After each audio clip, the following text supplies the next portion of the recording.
Vous savez que ça va être Purim, et que c'est écrit dans l'Yerushalmi, dans la Gemara Megillah, c'est marqué là-bas, Rabbi Yochanan Amar, Anevi'im ve'aktuvim atidim leibatel, les Nevi'im et les Ktuvim. Donc tous les, parce que dans le Tanakh, il y a trois, il y a Torah, Nevi'im, Ketuvim. Donc la Torah, c'est les Chamish Torah, les Nevi'im, eh ben, c'est tous les prophètes, et les Ktuvim, c'est tous les Teilim, tout le reste des textes de la Bible. Alors là-bas, c'est marqué, il dit Rabbi Yochanan, Anevi'im ve'aktuvim atidim leibatel. À l'époque du Mashiach, tous les Nevi'im et les Ktuvim, les prophètes et les Nevi'im vont être annulés. Vechamisha Sifrei Torah enan atidim leibatel. Par contre, le Chumash, bien sûr, les 5 livres du Chumash ne vont pas être annulés. Maïtama, alors c'est marqué pourquoi Kol Gadol velo Isaf, parce que c'est marqué que le son, sous-entendu le son du Har Sinaï, quand Hachem il a donné la Torah, celui-là il ne va jamais s'arrêter. Donc les 5 livres de la Torah, c'est normal, ils vont rester. Par contre, c'est marqué Rabbi Shimon ben Lakish Omer, Af Megillat Esther ve'elachot enan matidim leibatel.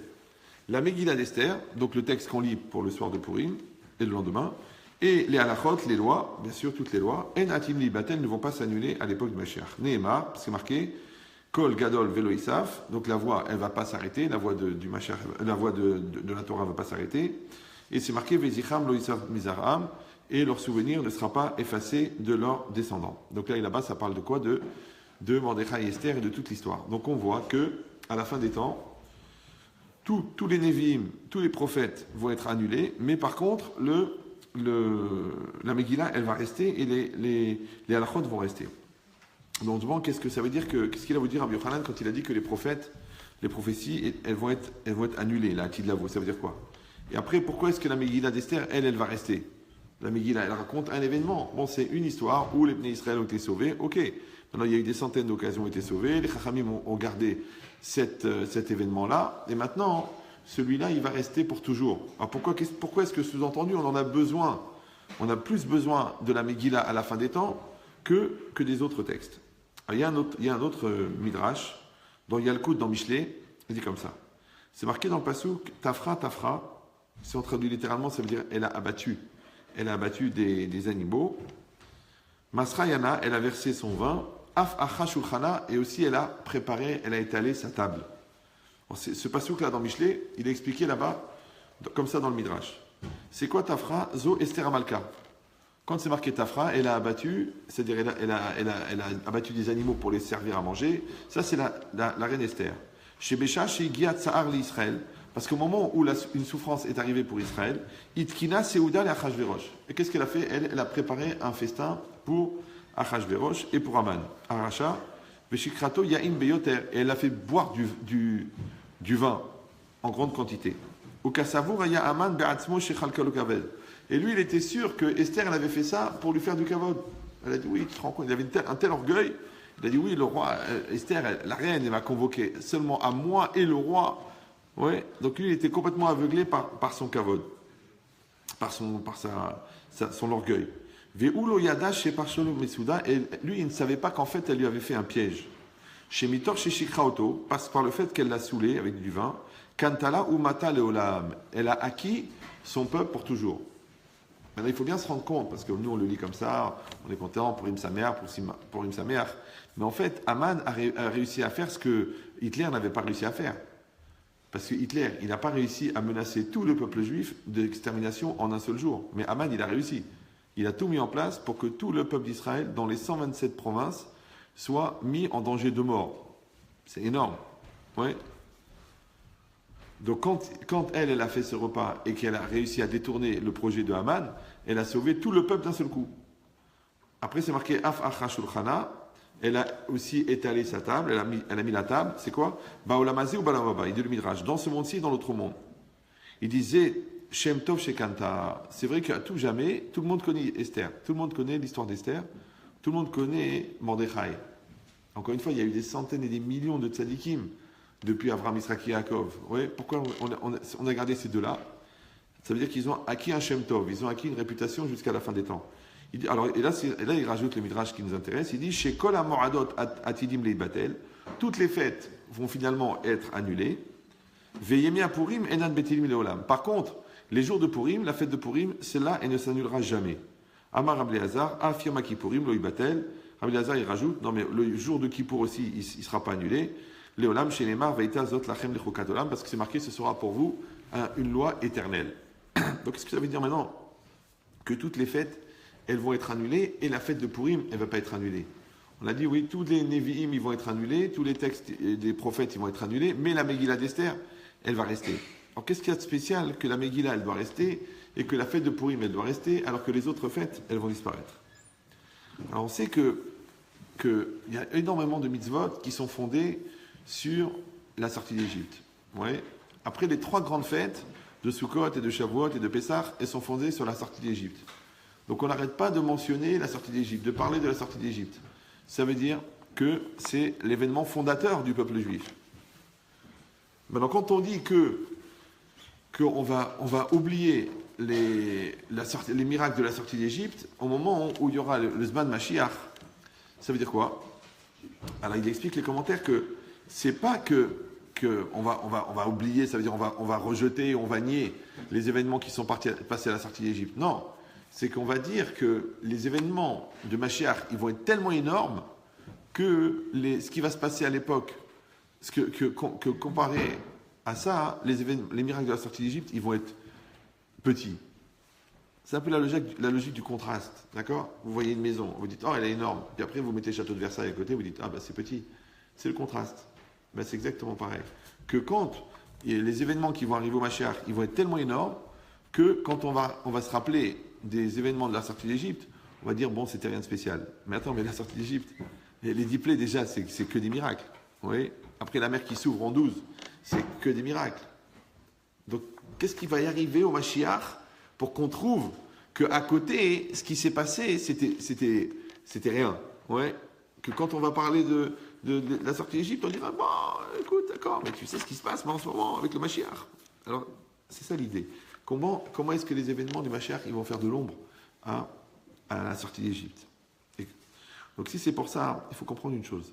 C'est que les miracles de la sortie d'Égypte, ils sont glouim, c'est des miracles dévoilés, d'accord? Parce que tout un fleuve qui devient en sang, et pas qu'il est devenu rouge, parce que les scientifiques, ils essayent de dire qu'il y a du limon rouge, parce que la terre d'Égypte, elle est rouge, alors ça a donné une eau rouge. Non, elle n'est pas devenue rouge.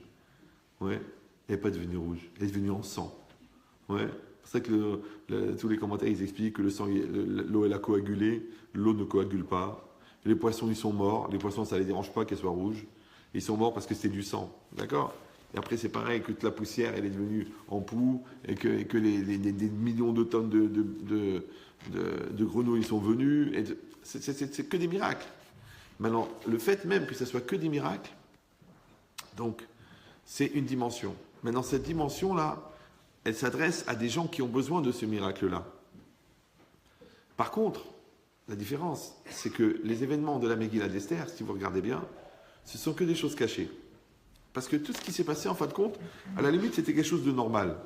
Bon, le roi Achashverosh, il a une femme qui s'appelle Vashti. Bon, une vraie Vashti d'ailleurs. Et puis, bon, il est sous, et puis il demande de venir toute nue. Et elle ne veut pas venir toute nue. Alors les gens lui disent, je comprends pas, ta femme, elle ne t'obéit pas. Du coup, il l'a fait exécuter. Bon, maintenant qu'il est mort, il en faut une autre. Donc, il envoie chercher les plus belles filles de tout le pays. Du coup, il y a Esther dedans. Donc, elle arrive là-bas. Entre-temps, donc elle est choisie par le roi. Entre-temps, il y a Bigtan et Teresh, deux personnes qui travaillaient pour le roi. Eh bien, ils font un complot. Il se trouve par hasard que Mordechai est à côté et par hasard, il comprend leur langue. Et donc, il l'entend. Et donc, il le rapporte. Ça aussi, c'est des choses normales. En fin de compte, tous les événements qui sont arrivés, les uns après les autres, ils sont normaux. Il n'y a pas de miracle. On n'a pas vu que la terre s'est ouverte, que d'un seul coup, les oiseaux ils se sont mis à devenir des chiens. Il n'y a rien de spécial. Mais seulement, c'est que chaque événement, il est normal, mais l'enchaînement des événements dans la Megillah, il donne quelque chose d'incroyable. Il donne la délivrance. C'est pour ça, d'ailleurs, que la Megillah, c'est le seul texte de toute la Bible où il n'y a pas le nom d'Hachem. On raconte une histoire, on ne dit pas le nom d'Hachem. On ne dit jamais le nom d'Hachem. Vous voyez ? Comme si, quand nous on est là et on regarde l'histoire, on dit Hachem il a fait ça, Hachem il a fait ça, Hachem il a fait ça. Mais là, c'est comme si c'était Hachem qui était en train de regarder l'histoire. Et Hachem, quand il est en dehors de l'histoire, il ne va pas dire c'est moi qui ai fait ça, c'est moi qui ai fait ça. Vous me suivez ou là? Maintenant, quand nous, on est en train de lire la Megillah, c'est comme si on est à côté d'Hachem et on est en train de regarder l'histoire. Donc en fait, la Megillah, c'est le regard d'Hachem sur l'histoire. Voilà. Du coup, le cours est fini. Bon, je vais essayer de broder un peu pendant 1 heure. Mais cette logique-là, ça veut dire que au moment de la sortie d'Égypte, les Béné Israël étaient à un niveau de Emouna où ils avaient besoin du miracle. D'accord? Et d'un autre côté, le miracle, il n'est visible qu'à celui qui croit au miracle. Et c'est un peu la problématique du miracle. Vous savez, les vrais cartésiens, les vrais pragmatiques, il leur arrive jamais de miracle. Pourquoi? Parce qu'un miracle n'est accessible qu'à celui qui y croit. Pourquoi ça va t'arriver? Au niveau probabilité, ça n'a pas de sens. Au niveau logique, ça n'a pas de sens. Au niveau concret, ça n'a pas de sens. Au niveau cartésien, ça n'a pas de sens. Alors ça ne va pas arriver. Maintenant, ça veut dire quoi un sens? Un sens, alors il y a deux manières. Soit un sens, ça veut dire quelque chose qui est censé, si vous parlez français. Soit un sens, ça veut dire quelque chose qui est censé. Maintenant, le problème du sens, c'est que ça va selon tes sens à toi. Donc tout ce qui n'est pas captable par tes sens n'est pas censé. Ou tu dis non, ce qui est censé, ce qui a un sens, c'est pas quelque chose qui a un sens à mon sens. C'est quelque chose qui en soi a un sens qui est plus grand que mon sens. Ce qu'on appelle l'essentiel. Ça va? C'est ça le problème. Ça, c'est les deux lectures de la réalité. Où il y a quelqu'un qui va voir un sens aux choses, mais il veut absolument être le déterminant du sens. Et comme l'homme est petit, eh ben, automatiquement le sens il est petit. Oui, c'est ça la science. La science, c'est qu'une chose n'est vraie que si elle est démontrée, si elle est vérifiée, si elle est calculée, si elle peut être répétée. Ben oui, mais le problème, c'est que ça, c'est valable pour la vision humaine. Or, comme la vision humaine, elle est toute petite, d'accord? Donc, il va y avoir toujours une vision petite. Par contre, la Torah, elle te donne la possibilité de fonctionner avec des choses qui sont grandes. Et c'est quoi grande? C'est juste d'avoir la modestie de penser qu'il se passe un peu plus que ce que tu perçois. C'est pas grave. C'est rien. On n'a pas dit maintenant, ah, t'es fou, ah, tu comprends rien, ah, tu avales n'importe quoi, c'est l'opium du peuple. Non, c'est la modestie. C'est comme un mathématicien. Il peut quand même être conscient que les chiffres, ils vont plus loin que ce qu'il arrive à compter. Il ne dit pas, puisque j'arrive pas à compter, c'est que c'est faux. C'est pareil. Un physicien, il peut dire que l'univers, il est peut-être plus grand que ce que j'arrive à voir avec mon truc, ou ce que j'arrive à envisager avec mon cerveau. C'est possible que l'univers est plus grand que ta perception. Maintenant, d'accepter que l'univers est plus grand que ta perception, c'est pas grave. Ça s'appelle juste une marque de modestie. Oui, alors que eux, ils appellent ça une marque d'incompétence, une marque de limite, une marque de petitesse. Mais c'est le contraire, c'est la grandeur. C'est la grandeur de comprendre qu'il y a des choses qui sont plus grandes que toi dans la vie. Et ça, c'est l'éternel problème, en fin de compte. C'est le regard qu'on a des choses. Maintenant, a priori, la religion, on l'a déjà expliqué plusieurs fois, mais c'est pas grave de réfléchir à ça souvent. La religion, c'est quoi? C'est réussir à fonctionner avec l'invisible. Alors que la science, c'est de fonctionner avec le visible. Maintenant, dans tous les domaines, il y a du visible et de l'invisible. Par exemple, tu te maries. Oui. Donc, tu te maries avec une personne. Cette personne-là, elle a une partie visible, c'est son corps, et elle a une partie invisible, c'est sa personne. Il faut faire très attention, parce que si tu t'es marié avec la partie visible, elle va évoluer, et pas forcément dans le sens que tu voudrais. C'est un phénomène récurrent qui s'appelle vieillir, ça existe, d'accord? Maintenant, si tu regardes la partie invisible de la personne, bah, tu vas aimer la personne, et tu vas développer un lien avec la personne, et tu vas renforcer le lien avec la personne. Ça s'appelle la solidarité, la communication, la communion, la compréhension. Oui. Donc ça va compenser le fait que le visible va changer, puisque l'invisible a été développé. Mais si tu n'as pas développé la dimension invisible, au bout d'un moment, combien d'années tu peux manger la même pizza? Au bout d'un moment, tu dis, je vais essayer la paella. Justement, la voisine est espagnole. C'est le début. Ouais.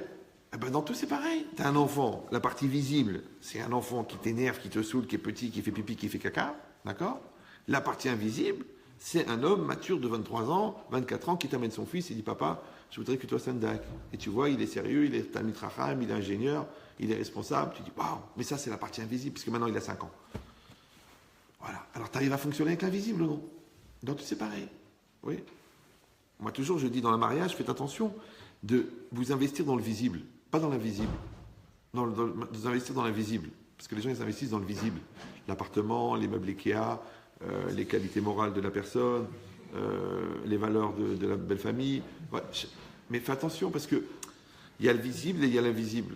D'accord? Rappelez-vous que le visible est dit visible. On le dit visible. On le dit visible. Et il est divisible. Par contre, l'invisible n'est pas divisible. Ça s'appelle indivisible. Maintenant, si vous êtes malin, vous investissez dans l'invisible qui n'est pas divisible.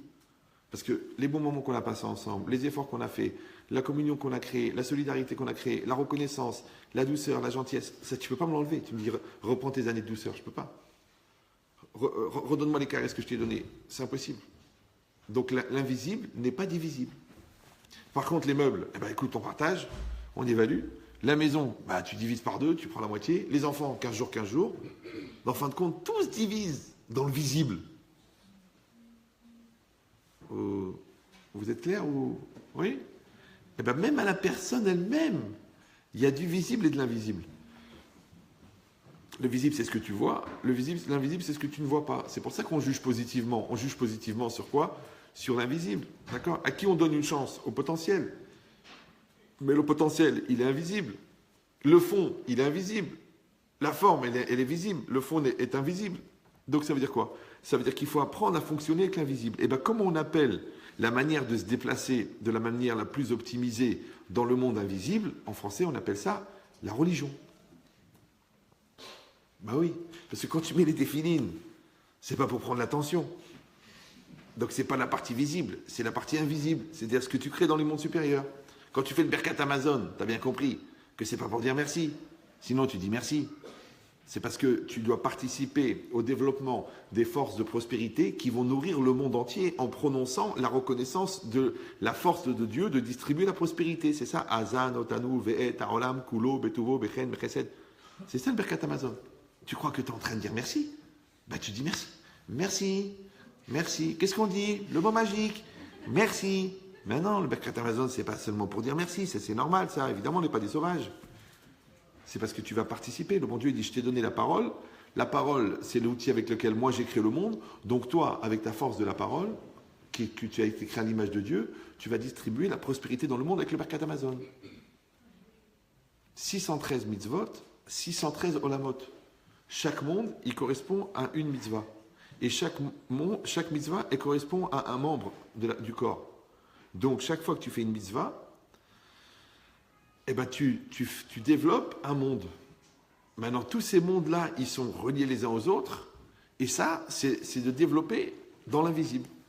C'est pour ça, d'ailleurs, que c'est pas au Moyen-Âge qu'on a trouvé les ordinateurs et Windows. Pourquoi on a trouvé maintenant? Parce que c'est quoi? Ça s'appelle un environnement. C'est très beau déjà en soi. Ouais.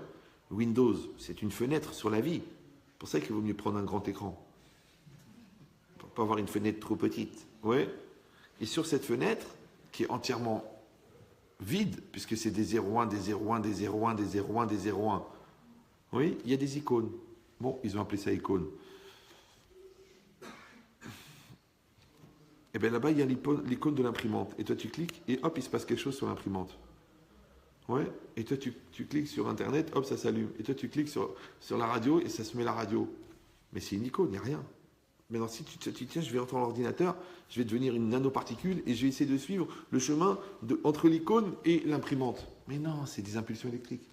Ah, d'accord. Et bien, tu vois, peut-être que ce monde-là, c'est un environnement virtuel dans lequel nous faisons des gestes réels.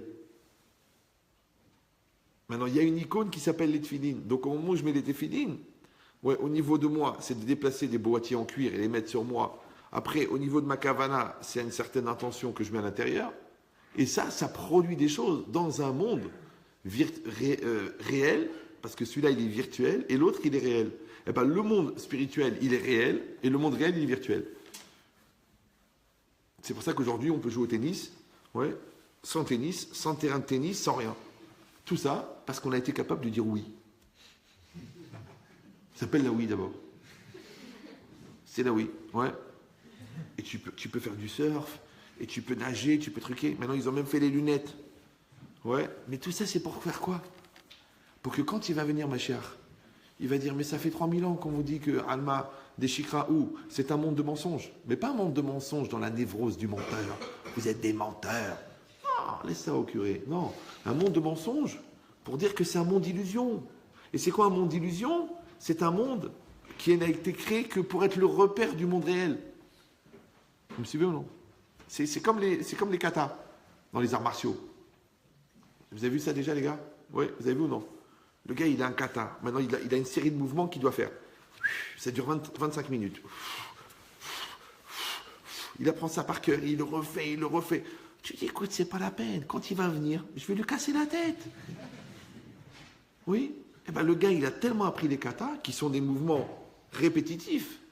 Mais au moment où ils viennent, ils sont neufs, et le gars, il fait son kata. Il les a tous par terre.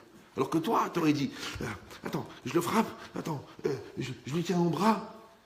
C'est fini, nous assistons à l'enterrement de Maurice, dont toute la vie a été une véritable kata, puisque c'était une kata près. C'est ça la poésie, c'est écrire les katas en strophe. Mais c'est ça l'idée, que c'est dommage. Eh bien, tu vois, le kata, oui, c'est quoi? C'est de préprogrammer les gestes du combat. D'accord?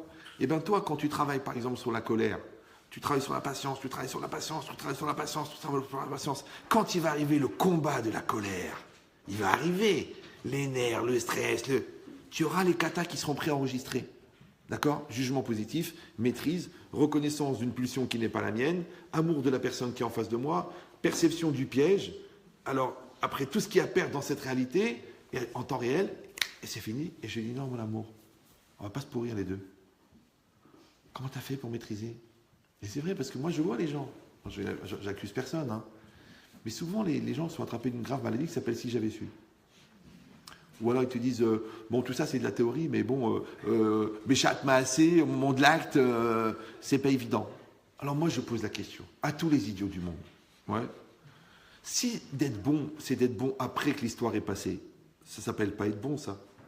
Tu t'es trompé d'une lettre. C'est plus le B qu'il faut mettre, c'est le C. D'ailleurs, on le dit, trop bon, trop long. C'est vrai. Trop bon, trop long. Parce que c'est quoi long? Long, c'est que tu réagis pas assez vite. Eh bien, c'est quoi un CON? C'est quelqu'un qui réagit pas assez vite.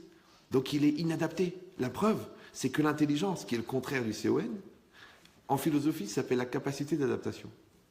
Donc, l'intelligence, c'est de vivre l'événement en temps réel. Et la bonnerie, c'est d'être bon trop tard. J'aurais dû lui dire. C'est ça qu'il fallait que je fasse. Ah, tu sais, le mec qui rentre chez lui, il fait une scène à sa femme. Voilà.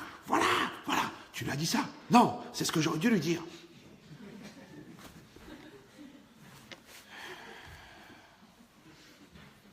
Je m'excuse, mais quand le train il est là, il faut monter dedans. Parce que quand tu sautes dans le train quand il n'est plus là, ça fait ridicule. Je ne sais pas si vous me suivez. Tu es avec tes valises sur la voie ferrée, tout le monde te regarde, tu dis le train de 8h40, il est parti. Ah bon? Non, mais c'est un truc qu'on fait en famille. Alors toi, tu sautes dans le train quand le train est parti. Écoutez bien, hein, il y en a, ils arrivent tellement en retard, c'est la gare qui est partie. Il y avait une gare ici. Elle est partie. Vous me suivez ou là? Oui. Ben, c'est pareil la vie. Maintenant, des fois, le train, c'est une opportunité de business. D'accord? Des fois, le train, c'est une personne que tu aurais pu épouser. Des fois, le train, c'est un choix que tu aurais pu faire, la yeshiva ou rentrer en fac. D'accord? Des fois, le train, c'est je sais pas, une opportunité de gagner beaucoup d'argent rapidement. Mais comme tu étais fatigué, ou dire de toute façon, un perdu 10 de retrouver, le train, il est parti. Pourquoi? Parce que tu n'as pas été réactif. Tu n'as pas été touché par cette grâce qu'on appelle le khfif. Je n'ai pas... Toi, tu es plutôt Allah. Oui, c'est que toi, tu es... Arrêt sur image. On a appuyé sur stop et on a jeté la télécommande dans un bateau qui est parti pour la Bolivie. Non. Et cette logique-là, tu ne peux être dans le réel et tu ne peux être dans le présent que si tu fonctionnes avec l'invisible. C'est-à-dire qu'en temps réel, oui, tu dois voir la réalité et tu vas voir qu'est-ce qu'elle te coûte. Alors quand tu vois qu'est-ce que te coûte la réalité, ça s'appelle le moussard. Et le moussard, c'est l'invisible. D'accord? En même temps, tu vois une personne qui t'énerve, en même temps, tu vois engueulade, prise de tête, 3 semaines pour récupérer, au fond, personne n'a tort, personne n'a raison, et ça va pourrir l'atmosphère et on va passer un Shabbat pourri. En 3 secondes, tu as tout compris. Mais ça, c'est la partie invisible. Et toi, qu'est-ce que tu dis? J'étais tellement énervé, j'ai pas maîtrisé, j'ai dit des mots que je voulais pas dire, j'ai fait des choses que je voulais pas faire, et je me suis sorti du coma et j'ai vu tout était cassé, j'ai dit, mais qui c'est qui a fait ça? On m'a dit, c'était moi. Donc toi, tu fonctionnes pas avec l'invisible. D'accord? Maintenant, si vous avez compris que dans le mariage, on fonctionne avec l'invisible. Dans l'éducation, on fonctionne avec l'invisible. Dans la construction personnelle, on fonctionne avec l'invisible. Dans la religion, on fonctionne avec l'invisible. Donc, en gros, dans la vie, on fonctionne avec l'invisible. Donc, il faut très, très vite développer, formater, construire sa pensée, son être, pour fonctionner avec l'invisible. Et bien, vous remarquerez que les gens qui fonctionnent avec ce qui ne se voit pas, on appelle ça les adultes. Et les gens qui n'arrivent pas à échapper à ce qu'ils voient, on appelle ça les enfants. Voilà. Parce qu'il dit, je suis énervé, j'arrive pas, je suis énervé. Voilà. Je dis, bon, écoute, il n'y a pas que ça. Il dit, non, j'ai faim, j'arrive pas à me concentrer, j'ai faim. Mais il n'y a pas que la bouffe. Oui, mais d'accord, ok, mais là, elle est toute nue, il y en a un truc. Elle est là, j'arrive pas. Mais tourne ta tête, j'arrive pas. Mais enfin, t'as 71 ans, papy. Ça y est, il faut passer à autre chose. Il y a quand même des choses plus importantes, non? Et des gens, non. Pourquoi? Parce qu'ils sont sur l'extériorité des choses. On appelle ça les personnes superficielles. Ou le contraire, les personnes essentielles. Mais non, les bénis d'Israël, quand ils étaient en Égypte, ils étaient au 49 niveau de Touma. 49e niveau de Touma. On a expliqué déjà que la Touma, c'est l'état d'être de la mort et c'est l'état d'être de la matière. Parce qu'il n'y a pas plus pur qu'un être humain et il n'y a pas plus impur qu'un cadavre. Or, quelle différence entre un être humain et un cadavre? C'est simplement que la vie l'a quitté. Ça va? Et le niveau d'impureté du cadavre, c'est le plus haut.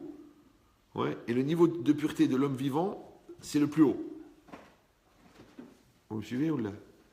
Donc ça veut dire qu'à chaque fois que la vie quitte un endroit, ça devient de l'impureté. Maintenant, imagine-toi que l'Égypte, c'était 49e degré de Touma. D'accord? Donc c'était le pays de la mort. C'était le pays de la faute. C'était le pays du délire. C'était le pays de l'assujettissement mental. Oui, de l'autodestruction. 100%. C'est pour ça qu'on a expliqué 1 million de fois que Touma et Atoum, c'est les mêmes lettres. Et Atoum, c'est quoi? C'est boucher. Parce que la Touma bouche. C'est ça le problème. C'est que les gens ne veulent pas accepter que les choix qu'on fait nous engagent. Donc quand tu choisis un mauvais chemin, t'as beau dire, non mais moi c'est juste pour m'amuser, hein. Tu crois que je vais l'épouser, mais ça va pas la tête. Tu me vois, moi, avec Christine. Mais tu t'habitues. Tu t'investis. Elle est enceinte. Culpabilité. En plus, qu'est-ce que je vais faire? Je suis obligé d'assumer. Je suis un homme. Oui, je vais pas. Alors maintenant, voilà, c'était juste pour t'amuser à l'arrière du break. Et maintenant, tu te retrouves à éduquer toute ta vie un non-juif. Tu te rends compte? 5 minutes de perte de maîtrise. Et voilà, il est là. C'est compliqué la vie. Hein. Tu dis, mais je savais pas, j'ai pas réfléchi. C'est un truc assez récurrent, la grossesse. C'est un truc qui arrive. C'est rare que les gens se regardent dans les yeux comme ça, et puis d'un seul coup, au bout de 9 mois, il y a un truc. Non. En général, ça arrive de manière beaucoup plus concrète. Tu dis, j'ai pas vu, franchement, je l'ai pas vu arriver, je m'attendais pas du tout. Quoi, vous avez joué au domino les deux? Oh, mais elle prenait la pilule, eh ben, c'est toi qui dois l'avaler maintenant.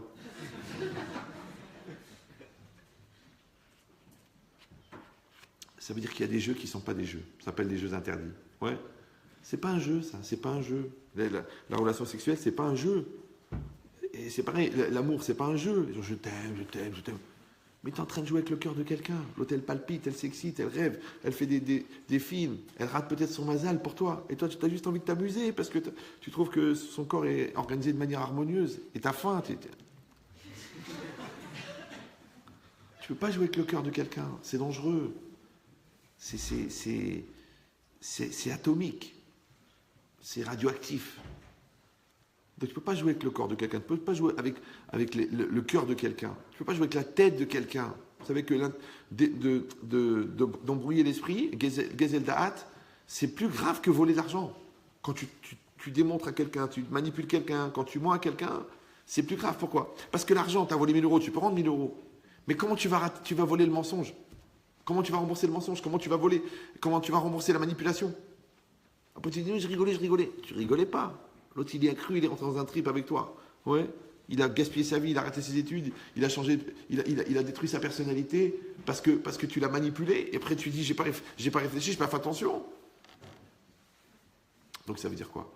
Ça veut dire que d'un côté, la récompense, elle est beaucoup plus grande dans le monde invisible, mais attention que la punition, elle est beaucoup plus grande dans le monde invisible. Eh bien, c'est normal, puisque les conséquences sont plus grandes. C'est logique, non? C'est comme si tu ouvres le gaz, ça se voit pas. Et tu t'en vas. Tout le monde dort à la maison, tu ouvres le gaz et tu te casses. Mais j'ai rien fait. Est-ce que j'ai tué quelqu'un? Est-ce que j'ai mis des coups de fusil? Rien, j'ai ouvert le gaz, je t'en prie, j'ai ouvert un bouton comme ça. Non, moi, j'en ai ouvert 3-4 comme ça. Parce que j'aime bien le bruit. Chut. Ben, ils sont morts. Est-ce qu'on respire du gaz? Mais ils dormaient. Et alors? Et voilà ce que c'est de ne pas être vigilant. En plus, c'est la faute de l'autre. Ouais. Donc tu vois, tu ouvres le gaz. Alors les gens, ils meurent. Et toi, tu mets un stress dans ta maison. La Gemara dit, Kol amati lema yetera betor beto, basof ochel trefot venevelot. Celui qui met une crainte supplémentaire dans sa maison. Il y a des gens qui ne se rendent pas compte. C'est des terreurs. Ils font peur à tout le monde. Ils crient. Caractériel. Mais dis-moi, c'est mon caractère. Je suis comme ça. En vérité, c'est parce que eux, ils n'auraient pas dû être pères de famille. Ils auraient dû être responsables d'un chenil. C'est pour ça que j'ai dit souvent à des gens, donnez de l'argent à la SPA parce que c'est possible que dans le prochain Gilgoul, vous allez revenir en chien. La preuve, dès que tu leur dis ça, ils se mettent à aboyer. C'est juste un signe. Ouais. Donc l'idée, c'est ça, qu'il y a le visible et l'invisible. Maintenant, tous les miracles de la Megillah, ils sont invisibles. Mais tous les miracles de la sortie d'Égypte, ils sont visibles. Pourquoi? Parce que les bénis Israël en Égypte, ils étaient à un niveau tellement bas qu'ils avaient besoin de miracles visibles. Donc ça veut dire qu'à l'époque du Mashiach, on sera tellement haut, vous me suivez toujours, qu'on n'aura pas besoin des miracles visibles. Ça suffira des miracles invisibles. Mais attention, parce que les miracles visibles, tout le monde les voit. Mais les miracles invisibles, ça dépend de la sensibilité. Vous me suivez ou non? C'est comme la finesse. Il y en a qui voient la finesse, il y en a qui ne la voient pas. Il y en a qui voient l'intelligence, il y en a qui ne la voient pas. Il y en a qui voient la dimension poétique des choses, il y en a qui ne voient pas. Il y en a qui apprécient la grandeur d'âme, et d'autres qui disent, bon écoute, j'ai faim, il faut qu'on bouffe. C'est comme ça. Donc qu'est-ce qu'on va faire maintenant quand les événements vont arriver dans la finesse? Alors comment tu vas faire pour les percevoir? Donc ça veut dire que celui qui n'a pas créé une oreille pour écouter, il n'entendra pas. Alors celui-là, il a fait le conservatoire, il a développé l'oreille musicale. Celui-là, il a fait des études de psychologie, donc il a développé l'écoute psychologique, d'accord? Celui-là, il a développé la solidarité, donc il a développé l'écoute du problème de l'autre. Il sait faire ça, il sait entendre. Ouais. Maintenant, le réceptacle, c'est quoi? C'est l'oreille, c'est un réceptacle. Vous savez que l'oreille peut recevoir, mais ne peut pas produire. La bouche, ça peut rentrer, ça peut sortir. Le nez, tu peux inspirer, tu peux expirer. D'accord? Mais l'oreille ne peut que recevoir. Ça veut dire que tu ne peux pas recevoir l'autre si tu continues à le polluer avec ta façon de penser. Parce que comment ils écoutent les gens? Ils t'écoutent, après ils te disent oui, mais moi à ta place j'aurais fait comme ça. Et puis pourquoi tu as fait ça? Mais non, je t'ai pas demandé de me juger, je t'ai pas demandé de m'orienter, je t'ai pas demandé de m'éduquer, je t'ai demandé de m'écouter. Tu peux m'écouter ou tu peux pas m'écouter? Si tu peux pas m'écouter, c'est pas grave. Vous suivez ou non? C'est comme une casserole. Vous prenez une casserole, un plat comme ça. Vous mettez des œufs, et vous commencez à faire un plat. D'accord? Tu dis tiens, je vais faire une omelette. Et la casserole, elle fait un steak. Tu dis mais j'ai fait une omelette. Elle fait un steak, tac. Ouais, toi tu prépares un fraisier, paf, elle te sort un gigot. Tu dis mais je vais faire un fraisier. Le plat il dit écoute, je fais ce que je veux, d'accord? C'est moi qui cuisine, c'est moi qui subis, c'est moi qui prends surtout ma tête. Alors tu vas pas commencer à me dire ce que je dois faire. Mais il y a des gens comme ça. Ouais. Il te dit je suis prêt à t'aider. Toi tu dis j'ai besoin de toi et le gars il fait à ta place. Il fait ce qu'il voudrait faire lui. Il fait ce que lui il pense être bien. Mais c'est pas une bonne oreille. Ben, c'est exactement pareil avec Hachem. Si tu es un serviteur d'Hachem, ouais, le plus grand niveau que tu peux avoir, c'est qu'à Hachem Tziva Hachem Elokecha. Comme Hachem t'a ordonné. Et c'est quoi le Yetzer Hara? Mais je fais comme je veux, moi. Moi, c'est ma vision. J'ai ma vision en moi. C'est ma vision de la religion, c'est ma vision des choix, c'est ma vision de la réalité. Alors le bon Dieu, il dit, écoute, Baba, si c'est toi Dieu, bah, tu n'as plus besoin de moi, alors. C'est vrai, c'est un grand Yetzer Hara de se prendre pour Dieu. Très fort. Ouais. Il dit cette logique-là, que dans l'histoire de la Megillah d'Esther, tu ne vois pas Dieu. Et pourtant, il est là à chaque instant. Il est là à chaque seconde. Donc ça va être une grande épreuve, dans la réalité de chacun. Est-ce que tu vas être capable de voir Dieu? Ou non? Tu vas continuer, comme certaines personnes, à dire, eh ben, c'est un concours de circonstances. Les choses se sont trouvées là. Tu étais au bon moment, au bon endroit, au bon moment, et c'est ça ce qui est arrivé. Ouais. Mais même ça, c'est pas quelque chose de logique. Pourquoi? Parce qu'il y a des moments, c'est trop puissant, c'est trop fort, c'est pas normal. Oui. Mais cette maladie-là, de vouloir tout normer, d'accord? Ce qui fait que quand tu as défini le normal, eh ben après, malheureusement, tu as défini la normale. Et quand tu as défini le naturel, tu as défini le surnaturel. Maintenant, de vous à moi, un juif, il vit dans le naturel ou dans le surnaturel? Si tu vis dans le naturel, t'as qu'à manger bio et c'est tout. On vit dans le surnaturel. Parce que c'est pas naturel. Et la logique, c'est quoi la logique du surnaturel? C'est pas de marcher sur les murs ou de marcher sur l'eau comme certains l'ont tenté, bien avant le surf. Ouais. Non, le surnaturel, c'est pas de faire des miracles, c'est pas de faire revivre des morts. Le surnaturel, c'est le coléreux qui se met pas en colère. C'est surnaturel. Ouais. C'est le beau gosse qui drague pas, alors qu'il pourrait le faire. Et l'autre, elle dit, serre-toi. Et lui, il fait comme s'il n'a rien vu. Ouais. Le surnaturel, c'est que tu tombes sur un pigeon et que tu es un très bon vendeur et tu peux lui prendre 400 000 euros et tu lui dis, écoutez, monsieur, le prix, c'est 34,64 €. Lui, tu dis, mais dites-moi 3 000, de toute façon, je suis cool, c'est un chant de ralliement. C'est... Ouais. Le gars, c'est le pigeon par excellence. Il te dit, faites-vous plaisir, remplissez-vous le chèque. Il te dit, non, monsieur, le prix que je vous ai dit, c'est le prix que vous allez payer. T'arrives à faire ça, toi? Ça, c'est surnaturel. Vous me suivez ou non? C'est surnaturel. Donc, surnaturel, c'est pas de faire des choses extraordinaires. Surnaturel, c'est de dépasser sa nature. Il faut lui dire quelque chose. Ouais. C'est de maîtriser sa nature. Si on arrive à faire ça, ouais, alors il ne pourra dépasser sa nature que celui qui perçoit la nature, que celui qui est prêt à pousser la nature. Alors comment on fait pour aller plus loin que sa nature? Il faut des projets, il faut des ambitions, il faut voir loin, il faut voir grand. Parce qu'un gars normal, qu'est-ce qu'il va faire? Il va prendre le SMIC. Pourquoi le mec il va créer une société? Après pourquoi il va aller en Chine pour signer un contrat à 3 milliards? Ça sert à rien. De toute façon, combien tu peux manger? Combien tu peux manger? Non, tu as de l'ambition. Ben, c'est pareil. Le gars dit, bon voilà, bon il a eu son bac. Allez, vas-y, allez, encore 3 ans, encore 5 ans, encore 6 ans. J'avais rencontré une fois une tête. Le gars, il a fait 21 ans de médecine. 21 ans de médecine. Mais c'est un génie. C'est un génie. Il a un département entier à Marseille. Il a un département à Dassa. Il est spécialiste dans la virologie ou je ne sais pas quoi. Il a réussi à faire que 2 parents, le père et la mère qui ont le sida, il a réussi avec les gènes que les enfants n'ont pas le sida. pas si vous me suivez. Ça veut dire qu'il a détourné le champ de la punition. Il l'a fait.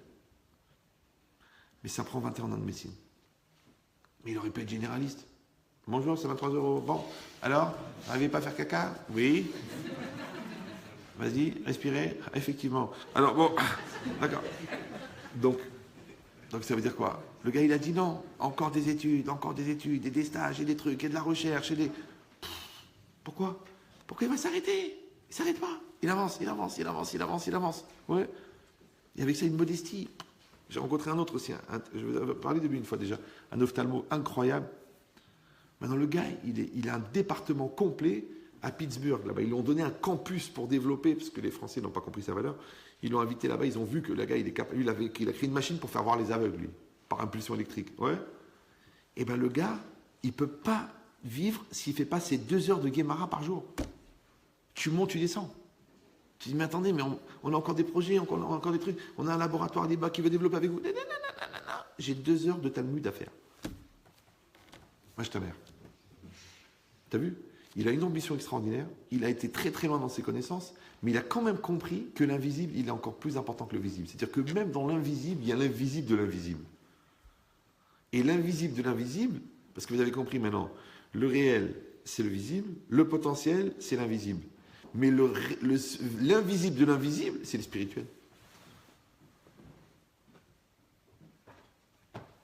Alors toi, tu es censé avoir une neshama. Donc tu as une partie visible, c'est ton corps, c'est de la viande. Après, tu as une partie invisible, c'est ton psychique. Mais tu as une partie encore plus invisible, c'est ta neshama. Mais alors si tu nourris ton corps, parce que tu manges très équilibré, un peu de tout, pas trop de graisse, pas trop de trucs, ok. Tu nourris aussi ton psychique, équilibre mental, respect de toi, connaissance, maîtrise de tes peurs, gestion de tes émotions, ok. Ouais, mais est-ce que tu nourris ta neshama? Non, vous savez, je ne suis pas très religieux, je veux dire, je suis dans un milieu très de boumilé, c'est au-dessus de assimilé.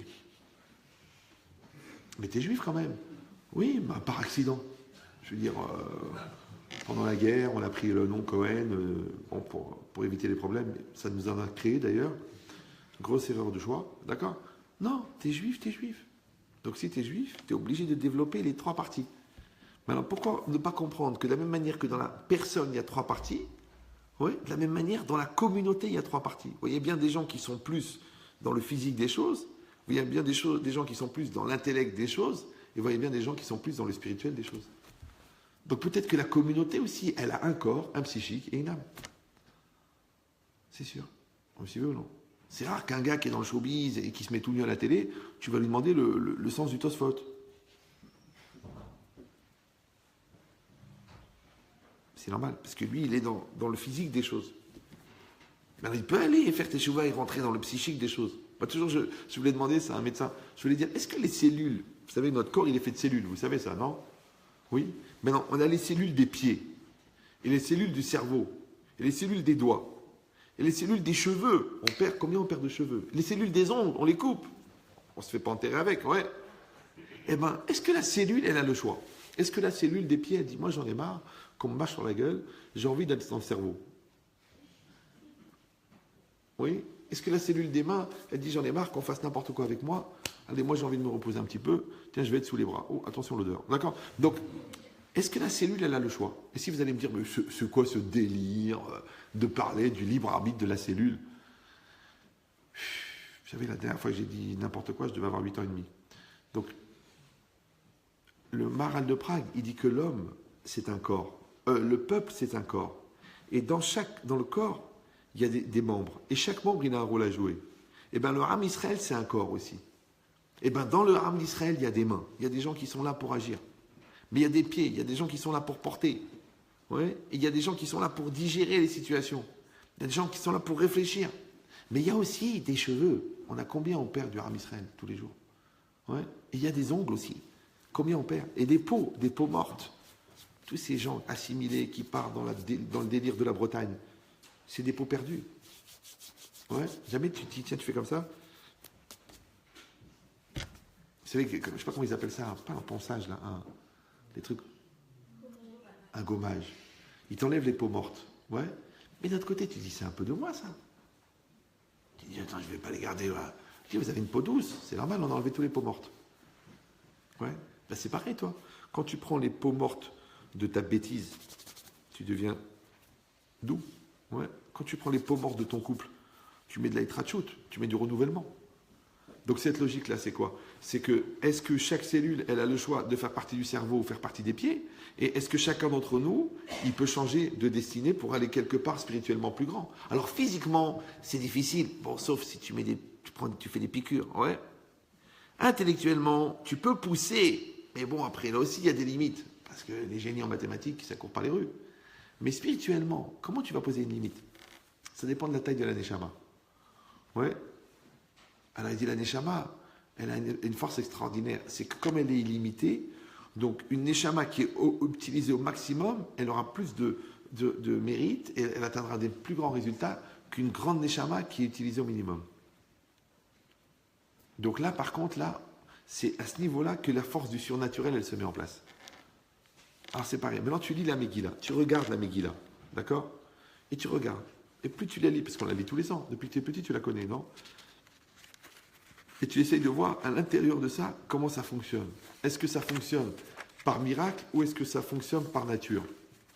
Et à la fin, tu commences à te demander c'est quoi un miracle et c'est quoi la nature? C'est pour ça que le Ramchal, Rabbi Moshe Chaim Luzzatto, il dit qu'il y a deux anagotes, il y a deux conduites d'Hachem. Il y a ce qu'on appelle anaga gluya, une conduite d'Hachem qui est dévoilée, ve anaga nisteret, une qui est cachée. Il dit anaga gluya, c'est quoi? C'est srar veonesh. C'est-à-dire que quand tu vois la récompense qu'Hachem donne à l'homme, ou tu vois la punition qu'Hachem donne à l'homme, ça s'appelle la anaga gluya. La anaga gluya, c'est-à-dire que l'intervention de Dieu dévoilée. Par contre, il dit, c'est quoi la anaga cachée, la conduite de Dieu qui est cachée? Il dit perulata le avi et abria et la shlemuta. C'est l'action, c'est-à-dire c'est elle qui permet d'amener le monde à sa shlemut. C'est comme si toi, tu n'arrives pas très bien à comprendre. Ouais, qu'est-ce qu'ils font, pourquoi là, on fait des maths, et puis après, là, on fait de la grammaire, et puis là, on fait de la géographie, et puis là, on fait de la science, et là, on fait de la Mishnah, et puis là, on fait de la... Et à la fin, le gars, il est normal. Pourquoi? Parce que la normalité, c'est une mosaïque de toutes ces fonctions-là qui ont été remplies, et que chacune, elle interagit avec l'autre. Donc, en étudiant l'histoire, tu as compris la logique de causalité dans les événements. En étudiant les équations, tu as appris à synthétiser les schémas électroniques de la réalité. D'accord? En faisant une dissertation, tu as vu comment est-ce qu'une phrase, quand elle a besoin d'être développée pour être comprise par l'autre. D'accord? Quand tu as fait un résumé de texte, eh ben, c'est automatiquement, tu avais été capable d'analyser le texte, donc de synthétiser le texte, et ensuite de redire le même sens dans des mots plus concis. Donc tu as appris à synthétiser une situation, tu as capté l'essentiel des choses, et après tu peux le mettre à l'intérieur. Quand j'avais 16-17 comme ça, je dessinais beaucoup. Là, il y avait un prof de dessin à l'école. Mais c'était un vrai prof, il a fait 15 ans de beaux-arts. Il m'avait dit, Ria, dans le train, tu te balades avec un petit calepin et tu essaies de faire un portrait des gens. D'accord? Mais c'est très compliqué. Parce qu'il y avait par exemple 12 minutes de train. Et tu ne peux pas faire un portrait en 12 minutes. D'accord? Parce que qu'est-ce que tu vas dessiner? Si tu dessines point par point, c'est une photo. Ça s'appelle des pixels. Ouais? Donc tu dis, bon, je vais la forme du visage, le nez, Alors après, tu dis non, il faut que... Parce que si c'est un portrait, c'est ce qui permet de reconnaître la personne. Maintenant, tout le monde a un nez, tout le monde a deux yeux, tout le monde a une bouche. Mais celui-là, il a un pli ici, là, qui choque, qui t'accroche les yeux. Celui-là, il a des yeux très rapprochés. Ouais. Celui-là, il a des pommettes spéciales. Donc en fait, tu mets 2, 3, 4 points, paf, la personne, c'est qui? Ah, mais c'est Maurice. Mais il n'y a rien sur la feuille. Maintenant, quand tu captes exactement ce qui permet de reconnaître l'autre, oui, pourquoi est-ce que tu ne vas pas capter le portrait robot de son intériorité? Comme si vous voulez. Parce que là, tu as synthétisé des détails qui sont inscrits dans des millions de points. Et là, tu vas synthétiser les 3 ou 4 clés qui donnent la perception exacte de la personne. Après, elle va dire, écoutez, c'est pas possible, écoutez, on ne se connaît pas, vous me scannez, vous me donnez ma définition en 3 secondes. Mais c'est ton intériorité. Vous voyez cette logique-là ou non? Voilà. Et bien, cette capacité-là, qu'est-ce que tu as fait? C'est tous ces éléments, toutes ces matières que tu as épousées, que tu as appris à l'école, qui t'ont donné A. Qui t'ont donné ce niveau de maturité. Voilà. Alors maintenant, pourquoi ça serait différent la vie?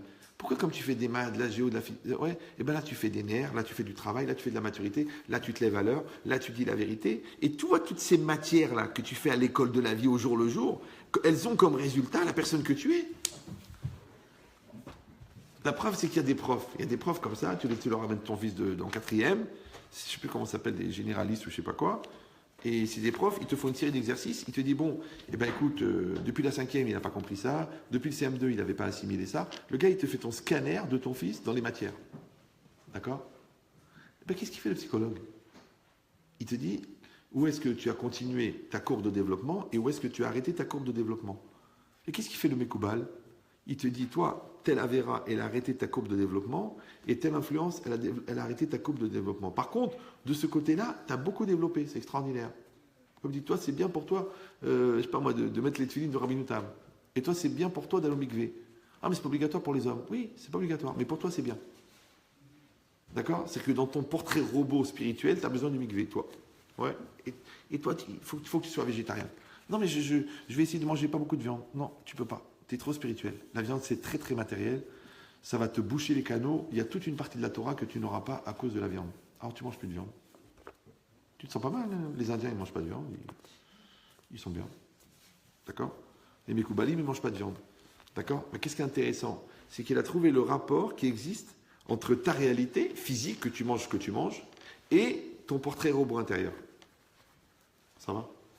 Alors normalement, ouais, ce lien-là, on devrait être capable de le faire nous-mêmes. Par exemple, tu n'as plus faim. Arrête de manger. Pourquoi tu manges? Tu sais pourquoi les gens ils mangent devant la télé? Vous savez ou non? Comme ça, ils ne réfléchissent pas à ce qu'ils mangent. Ils mangent. Ils n'ont pas le temps de se rendre compte qu'ils n'ont plus faim.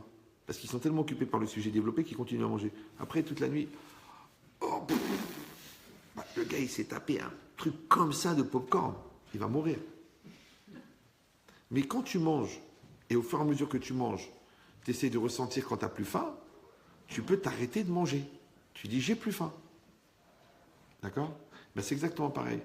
Si tu dis maintenant, Baruch Hashem, j'ai besoin de 4 500 € et je gagne 4 500 €, je ne vais pas gaspiller ma vie, mon couple et ma famille pour 10 000 €, puisque j'ai besoin de 4 500. Mais qu'est-ce qui va faire que tu vas t'arrêter de manger? Comment tu vas faire pour consacrer du temps pour la Torah alors que tu pourrais faire encore 1000 ou 1200 € dans un autre boulot en plus? Ouais. Et comment tu vas faire pour prendre du temps pour ton couple alors que toi, tu es trop occupé à essayer de développer ton image avec la voisine? Parce que tu ne ressens pas quand est-ce que tu as faim, quand est-ce que tu n'as plus faim. Mais alors, qui c'est qui détourne l'envie de manger? Le Yetzer Hara. Qui c'est qui détourne l'envie d'être en désir d'avoir? Le Yetzer Hara.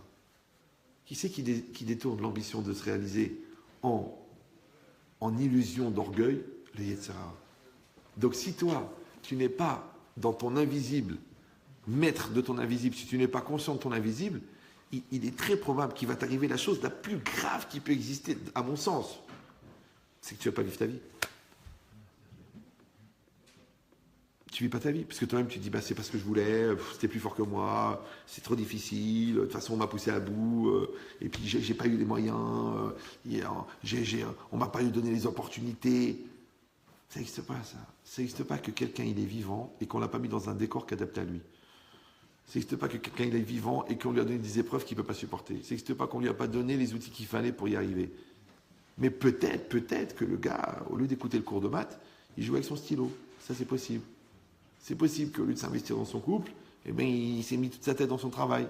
C'est possible que celle-là, au lieu de s'occuper de continuer à construire son mari, dès qu'elle a eu le troisième enfant, elle est devenue une maman. Mais elle n'était plus une femme. C'est possible. Et là, ça existe. Ça s'appelle des dérives existentielles. Hop. Mais alors, comment tu aurais pu éviter de tomber dans ce piège-là? Parce que tu continues, malgré que tu vis, malgré que tu manges, malgré que tu dors, malgré que tu travailles, tu continues à lire ta Megillah.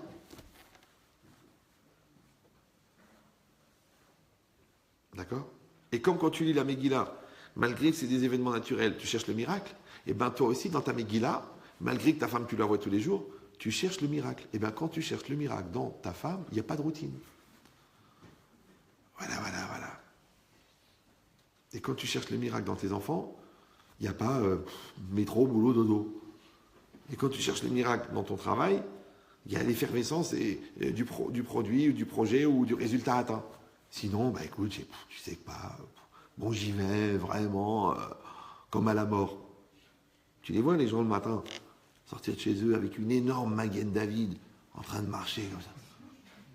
Ça s'appelle le chemin de la Magen David, très connu. Un gars de chez nous, bon lui, il était analphabète, donc il a fait une croix. Mais les autres, ils portent une Magen David, d'accord? Ils partent le matin avec leur Magen David. Ils appellent ça le poids de la vie. Mais que le poids de la vie, mais t'es vivant déjà. Regarde le mort, lui il a le poids de la vie sur la gueule. On voit sur sa tête il a le poids de la vie. Tu lui dis bouge. Même pas un œil. Il a le poids de la vie. Mais toi t'es vivant toi. T'as un travail, vas-y lève-toi. T'as des amis, vas-y. T'as des fenleurs, t'as des parents, passe du temps avec eux. T'as une femme, t'as un mari, vas-y occupe-toi. Ah tu sais, je suis fatigué. Son caractère, ça.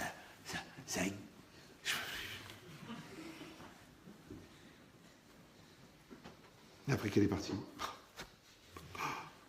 un mot. Quelqu'un qui me répond au téléphone, je meurs, un bras, je donnerais. Je comprends pas, tu voulais qu'elle meure, maintenant tu pleures pour qu'elle t'appelle. Ils sont bizarres les gens. Alors, je te dis pourquoi. Parce qu'ils n'ont pas vécu dans l'invisible. Ils n'ont pas vu le miracle. C'est un miracle.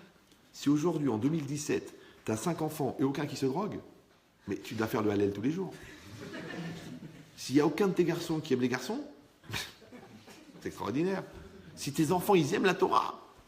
Moi, des fois, j'ai des parents qui m'appellent. Écoutez, Rabbi Chetrit, j'ai un problème. Mon fils, il va absolument étudier. Je dis, donne-moi le virus. Ouais. Tu vois, des gens, ils sont complètement à côté de la plaque, zéro de chez rien, de rien. Ouais. Ils ont des enfants, des lumières de la Torah. Ils adorent. Ils se lèvent. Hachem. Ils apprennent des mishnayot, ils apprennent par cœur. Et l'autre, lève-toi. Oh, allez, j'y vais. Je suis pas obligé. Tu es obligé de rien. Tu n'es pas obligé de respirer. Tu sais quoi? Ouais. Et cette logique-là, c'est quoi? C'est que des fois, tu ne connais pas ta chance. Tu ne vois pas le miracle. Alors, c'est ça que je suis en train de vous dire. C'est que ce n'est pas seulement que le miracle, il arrive à ceux qui croient au miracle. Le miracle, il arrive à celui qui voit le miracle. Et c'est normal, puisque c'est une école. D'accord? Donc le sceptique, il ne voit pas le miracle, puisqu'il est sceptique. C'est pour ça qu'on prend des antiseptiques. Maintenant, celui qui est pas sceptique, il voit le miracle. Mais attention, il ne doit pas se reposer sur le miracle. Il doit quand même faire l'effort. Donc ça veut dire qu'en fait, on est en équilibre perpétuel entre ce qu'on voit et ce qu'on ne voit pas. D'accord? Entre la réalité et le miracle. Parce que tu sais que c'est un miracle, Hachem, il t'envoie les clients. Mais ouvre le magasin quand même. Tu sais que c'est un miracle, que Baruch Hachem, l'opération s'est bien passée. Mais tu as quand même fait l'opération. C'est vrai que c'est un miracle, que le médicament, il t'a soigné. Regarde l'autre, ça fait 3 mois qu'il est sous antibiotiques. Et toi, tu as commencé 2 jours, des vitamines C, 2 tisanes, et un truc, hop, c'est passé. Et grâce à Dieu, la pêche et tout ça. Bravo, Hachem, j'ai une bonne santé. Je sais pourquoi. Parce que j'ai pas le temps d'être malade. C'est pas la Inara ou le...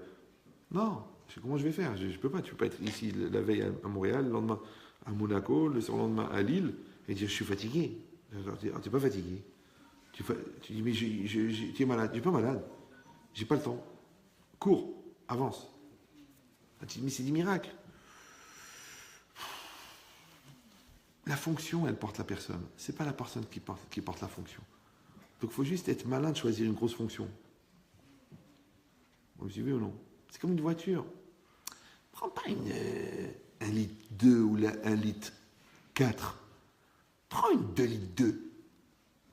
Ouais, mais attends, ça consomme plus. Ok, ça consomme plus, mais elle tient bien la route. Quand tu es bloqué entre 2 camions, elle a une reprise. Ah, et vas-y, tu la sens bien. Et l'autre, là, 1 litre 2. Tu cherches la 5e, il n'y en a pas, maman. Déjà, la 3e, c'est un luxe. La 4e, elle est factice. La 5e, c'est un emploi fictif. Il n'y a pas, hein. D'accord? C'est un petit moteur. Ouais, c'est pareil. Dans le cerveau, c'est pareil. Vas-y, développe, apprends à réfléchir, raisonne plus, casse-toi la tête, réfléchis encore. C'est pas obligé, ça va, c'est bon, je comprends tous les feuilletons américains. Quand je lis le Canard enchaîné, je comprends le deuxième degré. Ouais, c'est bien, mais c'est dommage. Parce que tu as 99% de la Torah qui t'échappe pour l'instant. Parce que tu as le cerveau qui est trop petit. Alors mets-toi un cerveau de 2 litres 2, même de 4 litres. C'est les gros jeeps là. 5 litres, j'ai vu ça en Amérique. C'est marqué 5 litres, 5L. C'est, en France, tu as 2, tu dis c'est bien. 5L, tu dis attends, le gars il peut s'asseoir dans le carburateur. Ah tiens, je vais prendre une douche. Ouais. C'est énorme. Et c'est un moteur. Et ben toi, c'est pareil, toi. Toi, tu as une neshama énorme et des petits efforts. Raval. Parce que si tu mettais ton psychique et ton mental au service, au niveau de ta neshama, mais t'es une fusée. Alors, qu'est-ce qui fait que tu te contentes? Et bizarrement, dans ta matérialité, tu ne te contentes jamais, mais dans la spiritualité, tu dis c'est quand même mieux que rien. C'est déjà pas mal. L'année dernière, j'ai mis les téphilines. Il y en a un, il m'a dit comme ça, il m'a dit, Rabbi Chetrit, j'ai écouté sur le cours sur la cache-route, j'ai pris sur moi de manger cachère. Ah, je dis que la cavote, je suis fier de moi. Ah, il me dit oui, 1 fois par mois. Mais t'es sérieux? Il m'a dit, je vais manger cachère 1 fois par mois. Bon, un gars d'une ville de province que je ne vais pas citer, bon, bien que le maire s'appelle Juppé, mais le gars, il m'a dit, Rav, mais sérieux, hein? Il m'a dit, Rav, vous m'avez bouleversé, je vais manger cachère 1 fois par mois. Alors je l'ai regardé comme ça, je lui ai dit, mais le gars qui va manger pendant les 29 jours, c'est qui? Parce que toi, tu vas manger cachère 1 fois par mois, mais le gars qui va manger le reste du mois, c'est qui? C'est toi? Il m'a dit oui. Je dis alors tu vas pas manger cachère? Il me dit si, je vous ai dit, je vais manger cachère 1 fois par mois. Une fois dans une autre ville aussi comme ça, à côté de Khalel Khalé. J'ai venu pour un Shabbat plein. Un gars il vient et me dit Ramen Chetrit, voilà, j'ai juste une question de halakha. Le vendredi soir, je fais Shabbat. Mais le Shabbat matin, je suis obligé d'ouvrir le magasin. Donc en fait, je suis Shomer Shabbat à moitié. Est-ce que je peux monter à la Torah? Parce qu'on m'a dit que quelqu'un qui n'est pas Shomer Shabbat ne devrait pas monter à la Torah parce que ce n'est pas un kavod pour le Tzibour. Parce que comme celui qui monte à la Torah représente le Tzibour, donc si tu n'es pas Shomer Shabbat, tu ne peux pas représenter le Tzibour devant la Torah. À la plage, c'est pas grave si tu représentes la viande. Mais là, tu représentes le Tzibour, la communauté. Alors j'ai dit, mais c'est quoi votre question? Il m'a dit, voilà, je vous explique. Le soir, le vendredi soir, je suis Shomer Shabbat, mais le matin, je ne suis pas Shomer Shabbat. Donc je suis à moitié Shomer Shabbat. Donc est-ce que je peux monter à la Torah? Je dis oui. Ah, alors je peux monter, oui, mais la moitié de la montée. Dès que vous arrivez à la moitié, vous dites...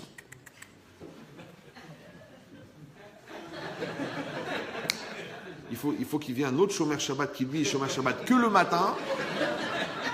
Il va finir la Krata Torah. Il m'a dit, mais c'est compliqué. Je fais, ça dépend combien de mots tu l'écris. Ben oui, parce que ou t'es Shomer Shabbat, ou t'es pas Shomer Shabbat. Je sais ce qu'ils me disent les gens, petit à petit. Oui, mais petit à petit, c'est 3 mois. C'est pas 38 ans. C'est comme si tu dis, je vais en Amérique, et le voyage, il dure 38 ans. T'as pas été en Amérique, là. Non, c'est l'Amérique, elle va arriver, là. C'est logique. Toi, les gens me disent, tout le matin, Kachema, Tef. Tous les matins, Kachema, Tef. Tous les matins, Kachema, Tef. Genre, les gars, waouh. Je dis, quoi la cavode? Je fais quand? Ça fait combien de temps? Il me dit, depuis 8 ans. Je dis, bon, tu pourrais faire un petit bout de la Hamida quand même. Kachema, Tef. Hamida. Après, tu peux faire le Yoter. Après, tu peux faire Ashreo Jvebetecha. En 8 ans quand même. Tu sais lire, non? Oui, mais c'est compliqué, j'ai pas le temps. Vous me suivez ou non? Tout c'est pareil. Dans tout c'est pareil. Ça veut dire que la personne, en vérité, elle doit se mentir à elle-même. Que quand elle dit c'est trop dur, au Hachem, il y est arrivé. D'accord? Et quand elle dit je ne veux pas être patron, eh bien au Hachem, il est patron. Après, il dit mais comment je vais faire avec 2 enfants? Aujourd'hui, il en a 6. D'accord? Et il disait comment je vais faire pour vous payer la scolarité? Et grâce à Dieu, maintenant, il paye 8 scolarités. Donc ça veut dire quoi? Ça veut dire que tout va se faire. Tout va se faire. Et je vais venir encore mieux, tout va passer. Mais alors, qu'est-ce qui fait que tu es ici et que tu vois là-bas, et que d'un seul coup, tu es là-bas et tu regardes de loin ce qui s'est déjà passé? Ça s'appelle Gamze Yahavor. Ça aussi, ça va passer. Tu as stressé pour la bar mitzvah, tu l'as fait. Quand tu as signé, tu te rappelles le jour où tu as signé pour la maison? Tu te rappelles, 392 000 euros, tu allais mourir. Tu as dit, mais je suis un malade, je suis un fou, tout ça pour faire plaisir à ma femme. Parce qu'elle en a marre du HLM. Et voilà, maintenant voilà, tu viens de donner la dernière mensualité, il est payé. Ça fait 15 ans, tu as payé. Et tu n'as pas payé 392 000, tu as payé 450 000. Ce qui est des intérêts en plus. Donc tu vois toute cette prise de tête, et comment je vais faire, et qui a dit, est-ce que c'est obligatoire, est-ce qu'on a besoin de ça, et mes parents ils n'ont jamais acheté. Tu vois, tu l'as fait en fin de compte. Alors moi je pose la question. Puisque de toute façon tu vas le faire, et puisque de toute façon ça va passer, donc à quoi elle a servi la prise de tête? Vous me suivez ou non? Et puisque de toute façon au fond tu l'aimes ta femme, alors à quoi ça sert de râler? Puisqu'au fond ton mari, tu sais que c'est quelqu'un de bien, alors à quoi ça sert de chercher la petite bête?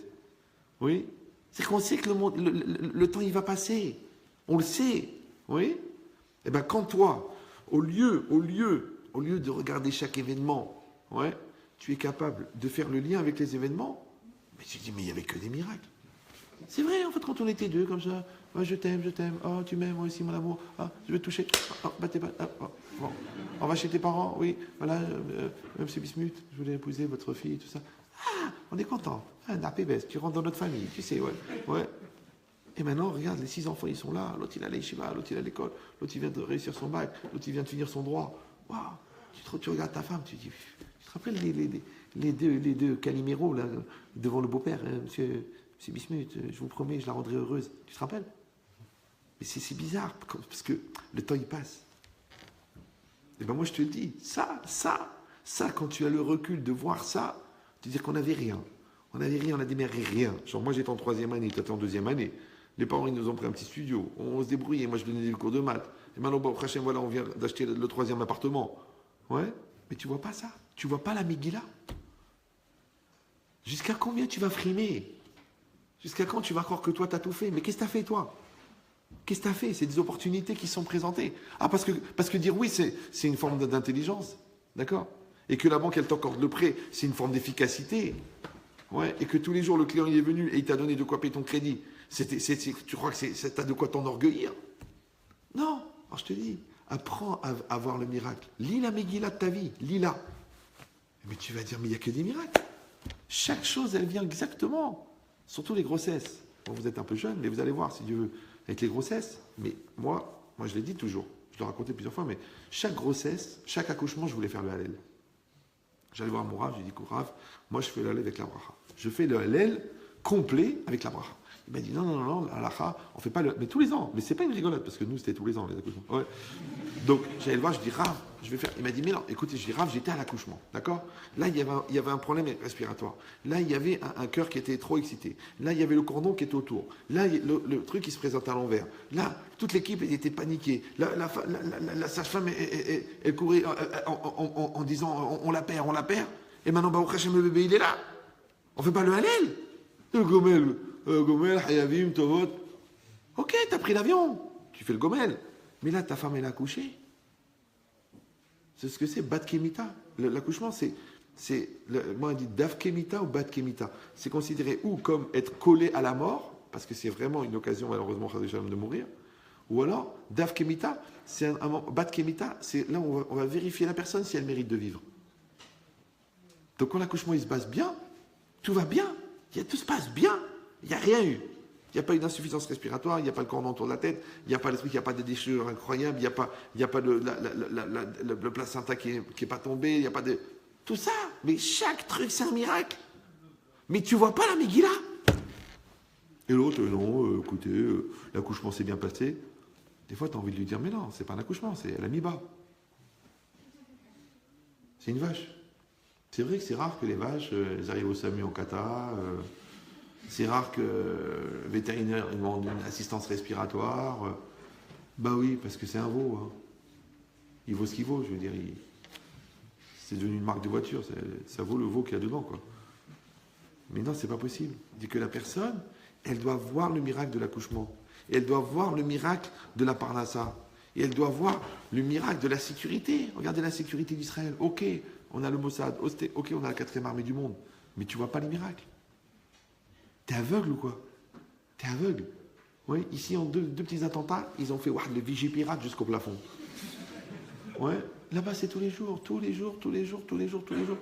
Comment ils ont tous gueulé que genre ils ont fait le mur. Genre ouais, le mur, le mur, le mur. Ouais, mais moi j'ai lu des statistiques. 98% de baisse de tentatives d'attentat. En tout cas pour la sécurité tu fais pas un mur. Mais qu'ils aillent tous gueuler. Quoi, moi je me rappelle à Yerushalayim, on entend BAM. Le gars me dit, il me dit j'ai écouté, j'ai vu sur les téléphones, Moshava Germany, attentat. Mais quoi, Moshava Germany, c'est à 5 minutes en autobus. C'est juste à côté. C'était ça, c'est la vie, c'était comme ça. Tu prends l'autobus, tu sais pas si tu vas mourir. Alors l'autre il dit non, il ne faut pas mettre un mur, le mur de la honte, le mur de la honte. Quel mur de la honte? T'as des attentats toute la journée. Maintenant, malgré qu'il y a le mur, et malgré qu'il y a le Mossad, et malgré qu'il y a la police des frontières, et malgré qu'il y a mais combien de miracles? C'est-à-dire qu'Israël, c'est un pays de miracles. Tu vois des miracles. C'est une Megillah permanente. Tu vois ou tu vois pas? Alors je te dis l'idée, c'est que quand toi, tous les ans, tu lis la Megillah, fais-moi plaisir. Ne lis pas l'histoire d'Esther. La Esther. Vous suivez ou non? Réfléchis comment apprends les équations de la Megillah, apprends les théorèmes de la Megillah, apprends les règles de la Megillah, apprends les lois de causalité de la Megillah. Et ces lois-là que tu as appris, tu vas lire ta vie à toi, tu vas dire, mais attends, ma vie est une véritable Megillah. Mais comment tu as rencontré ta femme? Eh bien écoute, j'avais un copain à la yeshiva comme ça. Il m'a dit, rien, j'en peux plus. J'étais à Strasbourg, j'étais à Lyon, j'étais à Marseille, j'étais en Israël, j'ai fait des shidduchim là-bas, j'en peux plus, je suis fatigué. Je dis, ah bon, qu'est-ce que tu vas faire maintenant? Il me dit, mais je vais m'asseoir, je vais étudier. Bon, c'est normal, t'es marco yeshiva, tu t'assois, tu étudies. Je dis, mais t'es sûr? Je suis sûr. Il dit, je suis fatigué, je suis sûr. Bon, il s'assoit. Bon, il y a un gars qui rentre, qui dit, on peut étudier ensemble? Il dit, ok. Au bout d'une demi-journée, il dit, tu sais, j'ai ma soeur, ils sont mariés. Le mec, il a fait 22 000 kilomètres. Le gars, il est en face. Il est venu, il a dit, je te présente ma soeur, ils sont mariés. Alors, ils habitent à Bnei-Brak, ils ont 9 enfants. T'as vu ça? Le bonheur est dans le pré, tout près. Mais il faut bien faire attention, parce qu'il y en a qui croient que le bonheur, il est dans le pré. Dans l'herbe du pré. Non, le bonheur est dans le pré. Mais dans le bon Dieu, il t'a laissé faire. Toi, tu penses qu'il faut aller là-bas, là-bas, là-bas, là-bas. T'as tout fait, t'as tout fait, t'as tout fait. J'ai tout fait, j'ai tout fait, j'ai tout fait. Il dit alors maintenant, laisse-moi faire. Pourquoi? Parce que des fois, pour commencer à croire en Dieu, il faut arrêter de croire en soi. C'est connu que quand tu te noies, la manière de remonter, c'est de toucher le fond de la piscine. Et quand tu touches le fond de la piscine, tu remontes. Pourquoi? Pas parce qu'il faut le fond de la piscine. Parce que le fait de toucher le fond de la piscine, ça te rassure. Alors tu dis, j'ai sur quoi m'appuyer. Et bien c'est pareil. Quand toi tu vois la main d'Hachem, tu as un point d'appui. Ouais. Quand tu vois qu'il t'encourage, tu as un point d'appui. Quand tu vois qu'il t'ouvre les yeux, tu as un point d'appui. Attrape le point d'appui. Arrête de dire moi. Arrête. Dis lui. C'est bien. Et tu as ce point d'appui, tu redémarres. Paf. Et toute la vie, c'est comme ça. Tu prends un point. C'est comme de l'alpinisme. Tac. Moi, je suis impressionné. Les gars, vous savez, qui montent les montagnes, là, mais sans rien. Vous avez vu cela? Ils ont un petit pantalon, genre collant, comme ça, torse nu. Ils ont un sac avec une poudre spéciale. Les gars, ils montent des falaises. Mais il n'y a rien. Il n'y a pas de crochet, il n'y a pas de... Parce que l'autre, il monte le crochet, le truc de la sécurité, la corde, le cordon, le piton, le pirlon, le piclon. Lui, rien. Tu le vois, il est comme ça. Genre une araignée, comme ça. Il a les deux mains, les deux pieds en l'air. Et en dessous, il y a le vide. Le Grand Canyon. Bon, en vérité, ça fait de la peine de mourir pour rien. Bon, il était au bout de quelque chose. D'accord? Mais nous aussi, en vérité, on travaille sans filet. Quand tu as un enfant qui est en pleine crise, et tu ne sais plus quoi faire, tu pries Hachem, tu dis Hachem, trouve-moi les mots parce que là, il va partir de la maison. Tu rentres dans la chambre, tu t'assois, et tu lui parles. Il pleure, toi tu pleures, et après il change sa vie. Mais tu sais ce que tu as fait là? Tu as fait de l'alpinisme, sans corde, sans crochet, sans corde de protection, sans filet, sans rien. Parce que là, c'était à deux doigts. Hein. Tu l'aurais pas fait à 100% par amour, et 100% les Shem Shamaïm, il serait parti de la maison. Elle va le chercher maintenant. Il est parti dans la névrose, là-bas dans la rébellion, dans le rejet. Il est jeté en Bretagne avec Mathilde. Il te dit, je ne veux plus rien savoir de la communauté, vous êtes tous des fous, votre Torah de malade, mon psy me l'a expliqué, d'ailleurs je prends 4 exomètres par jour pour supporter la pression que vous m'avez mis avec la prière. Moi j'ai des gens qui me disent, ah ben Chétri, il ne faut pas lui parler, elle est jetée là-bas à Montélimar, en pleine dépression, vous ne pouvez pas faire quelque chose pour elle. Parce qu'il s'est mal passé, ça a été mal vécu, c'est-à-dire qu'à un moment, tu as raté un virage. Mais ça va loin quand tu rates le virage. Oui, ça peut aller très loin. Donc si tu n'as pas raté le virage, mais c'est un miracle. Chaque enfant, c'est un miracle. D'accord? Donc tu crois qu'il n'y a que la naissance qui est un miracle? L'adolescence, c'est pas un miracle. Le mariage, c'est pas un miracle. Alors les célibataires commencent à allumer des veilleuses maintenant. Nous, depuis la conception, déjà dans le ventre, on prie pour le bon chidour. Vous me suivez ou non? Un truc qui va se passer dans au moins 21 ans. Au moins. Ouais, et on prie tous les jours, tous les jours.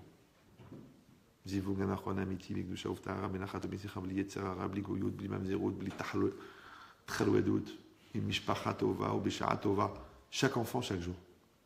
Tu dis, allez, c'est bon, attends qu'elle ait 18 ans, tu fais une bonne prière, une ziana, avec un beau chèque de 1000 €, le rabbin, il va te faire une bénédiction. Mais la bénédiction des parents, c'est la meilleure de tous. Mais il faut prier tous les jours. Parce que c'est un miracle. Donc je te dis, dans ta Megillah à toi, tu vas voir des miracles. Maintenant, les miracles de la fin des temps, ils seront comme les miracles de ta vie. Ils seront cachés. Donc celui qui aura développé la Emouna, celui qui aura travaillé son intériorité, celui qui aura appris à vivre avec l'invisible, il verra les miracles. Parce que la Gemara a dit qu'il y a des gens qui vont croiser le Mashiach, ils ne vont pas le reconnaître. Vous voyez par exemple ce qui se passe en ce moment-là. Vous avez vu le balagan, ouais? Il y a le balagan du Brexit. C'est un balagan, on ne s'attendait pas. Après, il y a le Premier ministre italien qui a sauté en l'air, parce qu'il a dit une phrase de fou, il a dit si je rate cette élection, je quitte le gouvernement. Alors que c'était une petite élection à 2 balles, alors que c'est lui qui a remonté toute l'Italie. Paf. Après, ils ont fait Trump, c'est aussi une surprise. Déjà, le 7 mai, ça va être encore une autre surprise. Là, il y a une balagan totale. Maintenant, sortez de la dimension politique, l'autre il a dit, l'autre il n'a pas dit, l'autre il a donné un salaire à sa mère. On s'en fiche de ça. Ce qui est intéressant, c'est le climat. Vous comprenez ou non? Le climat. Le climat, que droite, c'est pas la droite, la gauche, c'est pas la gauche. Et bien ce climat s'appelle le balagan. Et le balagan, c'est le climat qui est nécessaire à l'émergence du réflexe de Emouna. Pourquoi? Parce que quand il n'y a pas de visibilité, tu es obligé de croire. Les gens ils aiment quand tout est facile. Écoute, c'est facile. Alors, la maternelle, le lycée et trucs, après Louis le Grand, après prépa, Matsup, Matspé, Centrale, c'est facile. Non, zéro lui. Non, le mec il est parti en Bretagne, il peint des bateaux à Rio, tu dis mais mon fils, Louis le Grand, arrête, tu me saoules. Tu vois, les démarches elles ne sont pas toujours claires, elles ne sont pas toujours nettes. Ben, c'est pareil. Donc quand il n'y a pas de visibilité, il te reste que la Emouna. C'est pour ça que c'est marqué que à la fin des temps, c'est marqué, tous les vieux rabbanim, ils vont mourir, il va rester que des jeunes. Et chacun, il va dire, c'est lui qui détient la vérité. Vous me suivez ou non? Ça doit vous rappeler une certaine situation. Parce que les grands lampadaires, ils s'éteignent. Et il y a juste des gars qui se baladent avec des lampes de poche. Hé, j'ai une lampe de poche, tu viens avec moi? D'accord, où ils sont les vrais lampadaires, les phares dans la nuit, là, le Chazonish et le... Oh, il n'y en a plus des comme ça. Il reste des petits gars qui ont des lampes de poche. 3 ans d'Yeshiva, paf, ils commencent à donner des cours. Tiens. Ils forment des élèves alors qu'ils fumaient des joints il y a une semaine. D'accord? Donc, il n'y a pas les stromons. D'accord? Les halogènes. 15 000 watts. Non. Donc la lumière, elle baisse. Comme la lumière, elle baisse, l'obscurité, elle augmente. Maintenant, quand l'obscurité, elle augmente, donc on voit moins clair. Comme on voit moins clair, ça va dépendre, est-ce qu'on a le sens de l'orientation ou quoi? Mais c'est quoi le sens de l'orientation? C'est quand vous êtes, par exemple, c'est très bizarre aux États-Unis ou en Amérique, si vous avez remarqué, ils te disent la 40e Est, la 40e Nord, La 40e, sud. Ouais, alors tu prends la 40e. Maintenant, vous, quand vous êtes dans Paris, vous savez où est-ce qu'il est l'Est, le Nord et le Sud? Vous dites, non, je prends les grands boulevards, après j'ai le boulevard Saint-Germain, je traverse la Seine. Nous, c'est des grandes rues. Mais on ne s'occupe pas du Nord et du Sud. Maintenant, le Nord et le Sud, c'est virtuel. C'est des notions virtuelles, c'est les directions. Par contre, la rue, c'est réel. Tu sais que l'Arc de Triomphe, il est par là, d'accord? Donc tu sais que la gare de Lyon, elle est par là. Mais tu as la gare de Lyon et l'Arc de Triomphe, d'accord? Mais tu ne penses pas à un repère virtuel comme le Nord et le Sud. Maintenant, ça, c'est quand tu es dans une ville. Mais quand tu es en pleine campagne, comment tu vas faire le Nord et le Sud? Tu es en pleine jungle. Ouais, l'avion, il est tombé. On dit, il faut aller par où? Attention, parce que par là, c'est le Vietnam, et par là, c'est la Corée du Nord. Mais je vais mourir. Oui, c'est probable. Donc, tu as le sens de l'orientation, toi? Eh bien, ce sens de l'orientation, c'est la capacité de se déplacer quand tous les repères ont disparu. Maintenant, comment on appelle la perte de repères? L'obscurité. Maintenant, comment on appelle la capacité de se déplacer quand les repères ne sont plus là? On l'appelle la Emouna. Maintenant, il faut que tes repères, ils soient plus grands que les événements. Ils soient plus grands que les circonstances. Ils soient plus grands que même que les repères. Pour que, malgré qu'il y a une perte des repères, quand même, tu gardes tes repères. C'est-à-dire que tes valeurs, elles sont tellement fortes, tellement grandes. C'est comme l'honnêteté, par exemple. Ouais. Tu as reçu l'honnêteté. Tu as vu l'honnêteté, tu as appris l'honnêteté. Tu as étudié dans la Torah l'honnêteté, tu as fait du droit dans l'honnêteté. Mais quand est-ce que tu sais que tu vas être honnête? Quand elle va venir dans l'occasion d'être malhonnête. Et là, tu vas voir, est-ce que c'est une culture d'honnêteté ou c'est une nature d'honnêteté? Vous me suivez ou non? Eh bien, c'est pareil. Quand ma chère va venir, ouais, peut-être que ça sera très compliqué d'aller dans la synagogue. Ça sera peut-être difficile de manger cachère. On va voir. Je vois des gens qui disent, mais Ramesh, qu'est-ce que vous voulez? On était perdus, on a été jetés en province. Il n'y avait que des goïms. Il n'y avait pas de cache-route. On dit où j'ai travaillé samedi.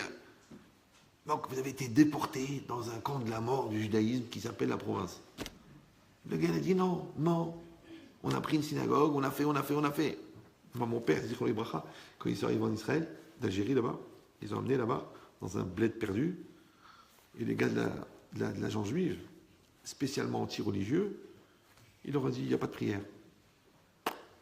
Mon père, il a dit, écoutez, on a amené les Sefer Torah avec nous, on va faire un minyan, il n'y a pas de salle. Ils étaient anti-religieux. Il n'y a pas de salle. C'est pas la peine, allez, Shabbat c'est des bêtises, la cache-route c'est des inventions, des rabbins. Mon père, tu lui dis ça, moi? Mon père, il a dit, d'accord, excusez-moi, monsieur, Mihila, excusez-moi. Bon, il est venu la nuit, il a cassé la porte, il a amené les chaises, il a amené ses Sefer Torah, il a réveillé tout le monde. Le matin, il se réveille, le gars, là, l'Israélien, il dit, qu'est-ce qui se passe? Il dit, voilà, il y a minyan, il y a 40 personnes en train de prier. Tu crois que tu vas lui enlever la prière? Un coup de boule, il va te la faire rentrer. Ouais. Tu veux pas lui enlever la prière? Quand il n'y a pas de Sefer Torah, c'est quoi il n'y a pas de Sefer Torah? Tac, il y a un Sefer Torah. Il n'y a pas de chaise, Voilà la teva, je vais la faire moi, tiens, demande des clous. Tac, une teva. Ouais, c'est pas possible. Pourquoi? Ou tu vas dire, c'est compliqué, puis grâce à Dieu, maintenant en Israël, maintenant qu'on est là, ce qui compte c'est d'être là, tout le reste c'est des inventions. La première mitzvah, quand tu fais 4 pas en Israël, c'est comme si tu as fait les 613 mitzvot.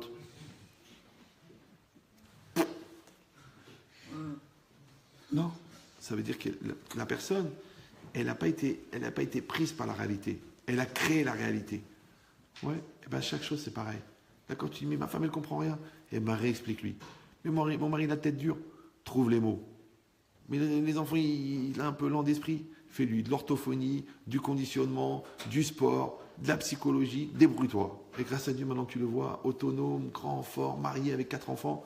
T'as vu ce qu'il était, celui-là, se disant un peu attardé, un peu lent? Non, on s'est battu, on l'a monté. Comme une pâte, tu la retravailles, et ben elle monte, voilà, regarde là. Regarde, cette fille-là, elle est devenue une fille de famille. Mais ça va dépendre de comment tu as intégré tes valeurs pour qu'au moment où il arrive l'épreuve, elles sortent les valeurs. C'est ça que c'est marqué. Les agid baboker chazdecha ve'emunatecha balelot. Les agid baboker chazdecha pour dire tes bontés dans le matin, ve'emunatecha et ta croyance dans la nuit. Ils disent pourquoi on dit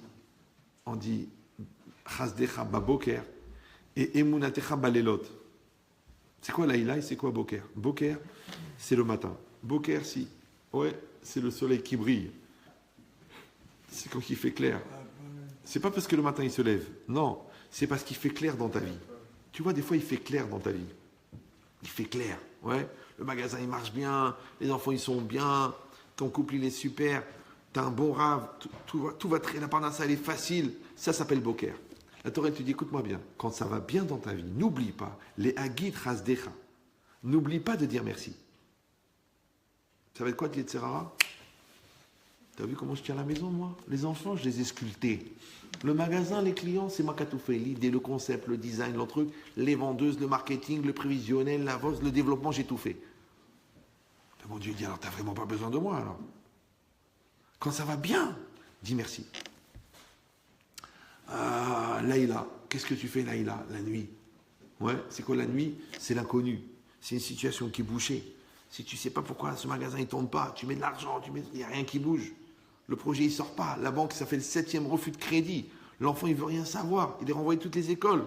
Cette fille n'arrive pas à se marier. Tu dis, mais c'est quoi? Pourquoi c'est Laïla? Pourquoi c'est Laïla? Laïla, c'est Laïla. Oui. Emouna techama lelot. La nuit, c'est la Emouna.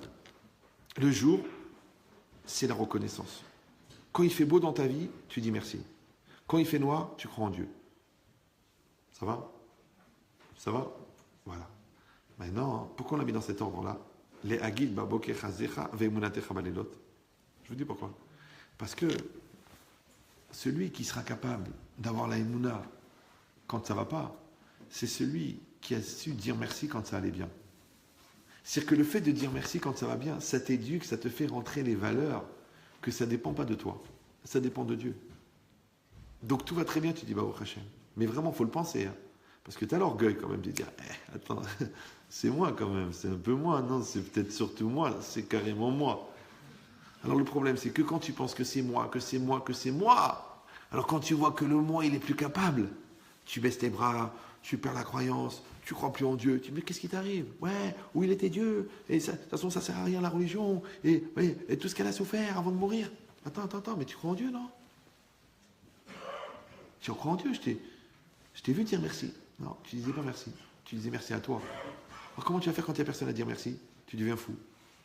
Mais si malgré que tu as tout fait, tu dis merci mon Dieu, alors quand ça ne va pas, tu diras si Dieu veut.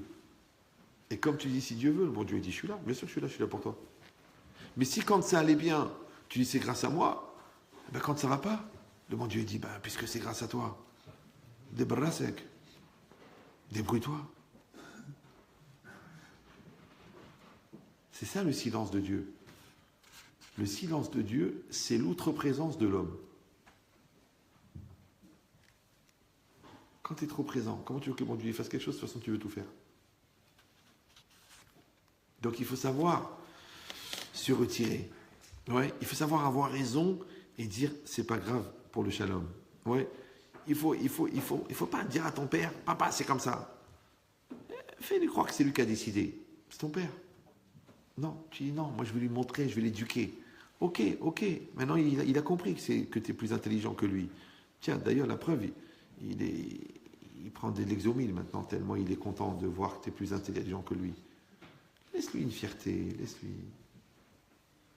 Ne lui paye pas le loyer, trouve-lui un système, un tralouet. Là tu viens, tiens papa, non, c'est pas bien, parce que c'est une castration financière. Il a besoin, laisse-lui sa fierté. Ouais. Ben cette logique-là, c'est quoi? C'est que malgré que tu avais les choses en main, tu t'es mis en arrière, en recul, pour laisser faire les choses. Et ben même malgré que tu as le magasin en main, mets-toi en arrière pour Hachem. Alors à ce moment-là, tu vas comprendre qu'à la fin des temps, que les choses vont être très troubles, vont être très floues, vont être très difficiles. Pourquoi c'est marqué qu'à la fin des temps, la mitzvah principale, ça sera la Emouna?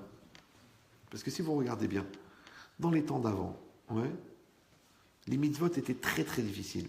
Mais la Emouna, c'était facile. On rencontre qu'au Moyen-Âge, les gens, ils se jetaient dans le feu. Ouais, parce qu'ils ne voulaient pas se convertir de force au christianisme ou à l'islam. D'accord? Ils se faisaient égorger. Je sais pas moi, il crevait pour faire les mitzvot. Mais la Emouna, mais c'était évident. Mais si tu regardes les tzitziot de Rashi, mais si tu les regardes même pas, toi, tu ne veux même pas les acheter. À 1 euro, tu ne les payes pas. Les tfilines de Rashi. Rashi donne dans son commentaire, il dit qu'il faut faire attention de ne pas trop serrer les tefilines, parce qu'en les serrant, tu vas déformer le carré. Est-ce que parmi vous, il y a des gens qui ont des tefilines tellement pourris que quand tu tires sur la lanière, ça déforme le carré. Et c'est une halakha que les tefilines doivent être carrés à 100%. Maintenant, aujourd'hui, tout le monde pratiquement a des tefilines gassot, c'est-à-dire des tefilines qui sont faits avec une peau épaisse. Et qui sont faits avec des presses très très puissantes, ce qui fait que c'est impossible de tordre le carré. Donc nos tefilines, mais Rashi, il aurait rêvé d'avoir des tefilines comme ça. Puisqu'ils tellement ils étaient pourris les siens, je te dis que quand il tirait sur la lanière, le boîtier se déformait. Ça va? Donc ils avaient des tefilines pourris. Mais ils avaient une émouna. Maintenant, toi, aujourd'hui, en 2017, tu téléphones à 1, 2, 3 cachères. Tu dis, je veux manger cachère en haut de l'Everest. Pas de problème, monsieur. $3 800, c'est livré. Pâtisserie Contini en haut de l'Everest. Mais qui reçoit? Tu veux manger cachère en Chine? Il y a. Tu veux des matzot sur la Lune? Il y en a. Tu veux des tefilines de Chazonish? Il y en a. Rien ne paye. Il y en a. Ouais. Mais la Emouna, très dur. Avec la barbe, sans la barbe, avec chapeau, sans chapeau. Très très dur. C'est bizarre, non? Alors avant, ils avaient une Emouna de folie, mais ils avaient du mal à faire des mitzvot. Aujourd'hui, on fait des mitzvot très facilement, mais la Emouna, elle baisse. Donc ça veut dire quoi? Ça veut dire que eux qui ont attendu Mashiach pendant des siècles et des siècles, ouais, ils l'ont pas vu. Mais ils ont continué à y croire. Les gens que Baruch Hashem, les 3/4 d'entre nous, on est bien. Vous savez, ils ont dit, pourquoi cette génération, les 3/4 des gens sont bien? Vous savez qu'aujourd'hui, les 3/4 des gens sont riches. Je vais dire, il n'y a pas que des riches. Ça, c'est un truc qu'ils font courir dans la rue. Non, mais si tu prends les communautés d'il y a 100 ans, il y avait un riche dans le village là-bas. Ouais. Mais les autres, ils étaient ferblantiers, l'autre, il était plusieurs d'eau, l'autre, il découpait du cuir pour faire des semelles de chaussures. C'était des gens pauvres. Les gens, ils étaient pauvres. Ils vivaient à 8 dans une maison. Il y avait du pain et de l'huile et des olives. Maintenant qu'ils ont un appartement, qui c'est qui n'a pas le deuxième appartement, et la voiture, et l'argent. Alors il y a un rave, il a expliqué ça. Mais c'est un peu violent. Vous êtes prêts à écouter ou non? Il a dit, toutes les générations d'avant, chaque génération, elle sacrifiait la matérialité pour le spirituel. D'accord? Donc toute la matérialité, elle passait d'une génération à l'autre, parce que chaque génération, elle disait, c'est pas grave si on n'a pas de quoi manger, du moment qu'on peut étudier la Torah. Mais la dernière génération, elle a sacrifié le spirituel. Donc elle s'est tapée toute la matérialité de toutes les générations. Je ne sais pas si vous... Et c'est vrai, parce que tu vois des gens qui gagnent des centaines de millions d'euros, et tu leur dis, mais mettez les tefilines. Non, franchement, c'est pas notre truc. On n'a pas grandi dans ce milieu. Mais comment t'as pas grandi dans ce milieu? Ton grand-père, c'était le Rav de Marrakech. Oui, mais c'était une époque. Aujourd'hui, on a une autre vision des choses. C'est bizarre, non? Comment le sens de la richesse, il a changé. C'est bizarre. En fait, tu ne te rends même pas compte que quand, en fait, tu as choisi ça, tu as renoncé à ça. Et c'est bizarre que ces gens-là qui se disent des esprits éclairés, c'est eux qui vivent dans l'obscurantisme. Et que leurs parents qui disent qu'ils étaient des obscurantistes, en fin de compte, ils avaient une vision tellement claire de la vie, tellement forte, tellement puissante, tellement sur des générations et des générations, ils avaient déjà compris ce qui allait se passer. Donc ça veut dire quoi? Ça veut dire que à la fin des temps, on a dit que les miracles de la sortie d'Égypte, ils vont être annulés par les miracles du Mashiach. Mais vous savez qu'est-ce qui va se passer à l'époque du Mashiach? Qu'est-ce qui va se passer à l'époque du Mashiach? Rien. C'est-à-dire, il ne va rien se passer d'extraordinaire. Pourquoi? Parce que chaque chose, tu pourras dire, ben ça c'est un événement politique, ça ils se sont mis d'accord entre eux, ça au dernier moment on a trouvé un antivirus, ici, grâce à Dieu, ils ont trouvé le comment il s'appelle ça là, Kippat Barzel, ouais, le dôme de fer.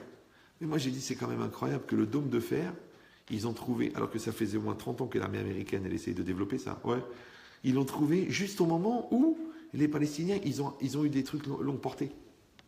Tant qu'ils avaient des lance-pierres, on n'avait pas le dôme de fer. Mais dès qu'ils ont commencé à fabriquer des roquettes, on a eu le dôme de fer. C'est bien, non? Tu dis, ben écoutez, c'est bien tombé. Comme on dit à la NASA, l'artex ha. Ouais. Mais c'est pas bien tombé. C'est que c'est tombé au moment où tu en avais besoin. Alors toi, tu regardes ça, tu regardes le dôme de fer et tu regardes les roquettes. Tu regardes qu'ils en envoient 80 et qu'ils en éclatent 79. Ouais. Ou si vous lisez, bon maintenant, au Hachem, il y en a moins. Mais à un moment, quand tous les jours, ça tombait, moi je lisais chaque truc, je le lisais. Mais ça sert à rien, c'est toujours pareil. Tomber dans une zone non habitée, tomber dans une zone habitée, tomber. Dis-moi, où ils savent pas tirer? Ou le bon Dieu, c'est lui qui emmène les roquettes là où il faut. Maintenant, une roquette qui tombe au bon endroit, Chazvé Shalom, ça fait des morts. Mais une roquette qui ne tombe pas au bon endroit, ça fait prier. Alors, une roquette qui ne tombe pas au bon endroit, ok. Mais 500 roquettes qui ne tombent pas au bon endroit, mais combien tu as rempli de synagogues? Combien on a usé des livres de Tehillim? Combien on a fait des prières avec la Kavana? Vous me suivez ou? Mais si tu dis, c'est pas grave, on a mis le dôme de fer, donc les gens ils vont dire, pourquoi on a besoin de prier, maintenant il y a le dôme de fer? Alors dis-moi, c'est quoi qui est une bonne affaire pour Israël? Les roquettes ou le dôme de fer? La protection que la personne elle va dire, c'est bon, j'ai plus besoin de croire en Dieu, ou alors de dire, écoute, on est perdu parce qu'on ne sait pas comment faire, on est dans une insécurité totale et on ne peut compter que sur Dieu. C'est ça le problème. D'accord? C'est ça. Parce qu'en fin de compte, si vous réfléchissez bien, l'époque de la Megillah, c'est une époque où les 3/4 des Juifs, ils étaient bien avec les Goïms. Ouais. Et quand Achashverosh il a fait le repas, ils sont venus. Et ils ont mangé dans les ustensiles du Beth Amikdash. Vous savez ça? Parce que Achashverosh, il avait récupéré de Nebuchadnezzar, Nabucodonosor, ce qui avait été volé dans le temple. Et lui, il s'est habillé avec l'habit du Kohen Gadol, et ils ont fait manger les gens avec les ustensiles du temple. Mais les gens, ils ont mangé. Et ça, c'est Chilul Hashem. C'est une profanation du nom divin. D'accord? Maintenant, tu dis, bon, c'est vrai, mais d'un autre côté, ça va, il n'y avait plus de temple, c'était les ustensiles du temple, mais il n'y avait plus de temple. Mais tu n'as pas compris, toi. Ce qui est sacré, c'est ce que tu consacres au sacré. Mais quand tu lui enlèves la dimension sacrée, ça s'appelle profaner. D'accord? Ben, c'est exactement pareil. Si toi, tu prends la Torah, mais tu t'en sers pour t'amuser. D'accord? Ou toi, tu es religieux, mais tu couches avec des filles. Donc toi, tu es en train de manger avec les outils du Beth Amikdash. Parce que cette fille, c'est une Neshama. Elle est faite pour recevoir un tzaddik et créer ensemble un couple de sainteté. Et toi, tu t'en sers pour tes petits besoins personnels d'animal non religieux. Et si tu es religieux, c'est encore pire. C'est un animal qui croit qu'il est religieux. Ouais. Donc là, qu'est-ce que tu as fait? Tu as pris les ustensiles du temple pour faire tes besoins personnels. Tu as bouffé dans les ustensiles du temple. Ça va? Achashverosh, il organise ça. Avec Aman. Le Yetzer Hara, il organise ça. Oui, que les gens, ils connaissent la Torah, ils ont des synagogues, ils prennent un traiteur cachère, mais ils te font une bar mitzvah de loranenu.com. Il y en a, il m'a dit, Rav Ben Shekri, vous venez à la bar mitzvah de mon fils, vous faites un bon Dvar Torah parce qu'il y a des gens très éloignés et je sais que vous avez le discours qui est adapté. Il m'a dit, ok, j'ai dit, donnez-moi le programme. Alors il m'a dit, y allez danseuse arabe. Je dis, vous croyez que je vais venir dans un truc où ils ont étalé la viande comme ça pendant un quart d'heure? Elle me dit, non, mais ils vont sortir. Hein. Ils ne vont pas parler en votre présence. Vous n'avez pas parlé en leur présence. Mais rien que l'idée, elle est intéressante au niveau psychiatrique. C'est vrai, non? Pourquoi tu veux que je vienne? Pourquoi faire? Alors, si tu dis aux gens, écoutez, on avait prévu les danseuses arabes, mais on l'a dit pour la bar mitzvah, puisque ce n'est pas une bar minane. Alors on a enlevé les danseuses arabes et on va vous allez écouter un cours. Ça, c'est un Kiddush Hashem. Mais si tu dis on met les deux, ça s'appelle un compromis. Et le compromis tient ses promesses. Donc tu vois, ce manque de clarté là, ce manque de clarté, que les gens, ils vont donner des sommes incroyables pour des chivotes. Et à part ça, ils font des grosses bêtises. Ils font des embrouilles dans le business. Et à part ça, ils veulent créer un collèle. Oui, ils couchent avec la voisine. Après, il te dit, j'ai donné 10 000 euros pour faire un mikvé. C'est ça. C'est ça c'est le balagan. C'est ça le balagan. C'est ça l'obscurité. C'est ça le flou. Et ce flou-là, c'est exactement ce qu'il a besoin, le Yetzirah. Parce que c'est dans ce flou-là, c'est pour ça que les terroristes, ils veulent le chaos. Mais tu crois que le chaos, c'est quoi? Parce que tu vois des bombes qui tombent de partout. Non, le chaos, c'est des gens qui ont tout pour être heureux et qui trompent leur femme. C'est des gens qui pourraient gagner de l'argent honnêtement parce qu'ils sont intelligents, mais qui font que des embrouilles. C'est ça le chaos. Maintenant, eux, ils font le chaos en mettant des bombes, et toi, tu fais le chaos en faisant du chouble Hachem. C'est le même chaos. Ouais. Mais quand tu fais ça, ça veut dire que tu n'as pas compris qui c'est qui fait marcher la machine. Tu n'as pas compris qui c'est qui écrit l'histoire. Maintenant, toi, tu pouvais être un vecteur de la paix, et tu deviens un vecteur de la guerre. Toi, tu pouvais être un vecteur de l'honnêteté, et tu deviens un vecteur de la malhonnêteté. Oui. Donc, quand Hachem, il vient, il dit, vous allez lire la Megillah, vous vous asseyez, c'est comme s'il s'est mis à côté de toi, il dit, écoute mon fils, je vais t'expliquer comment il marche le monde.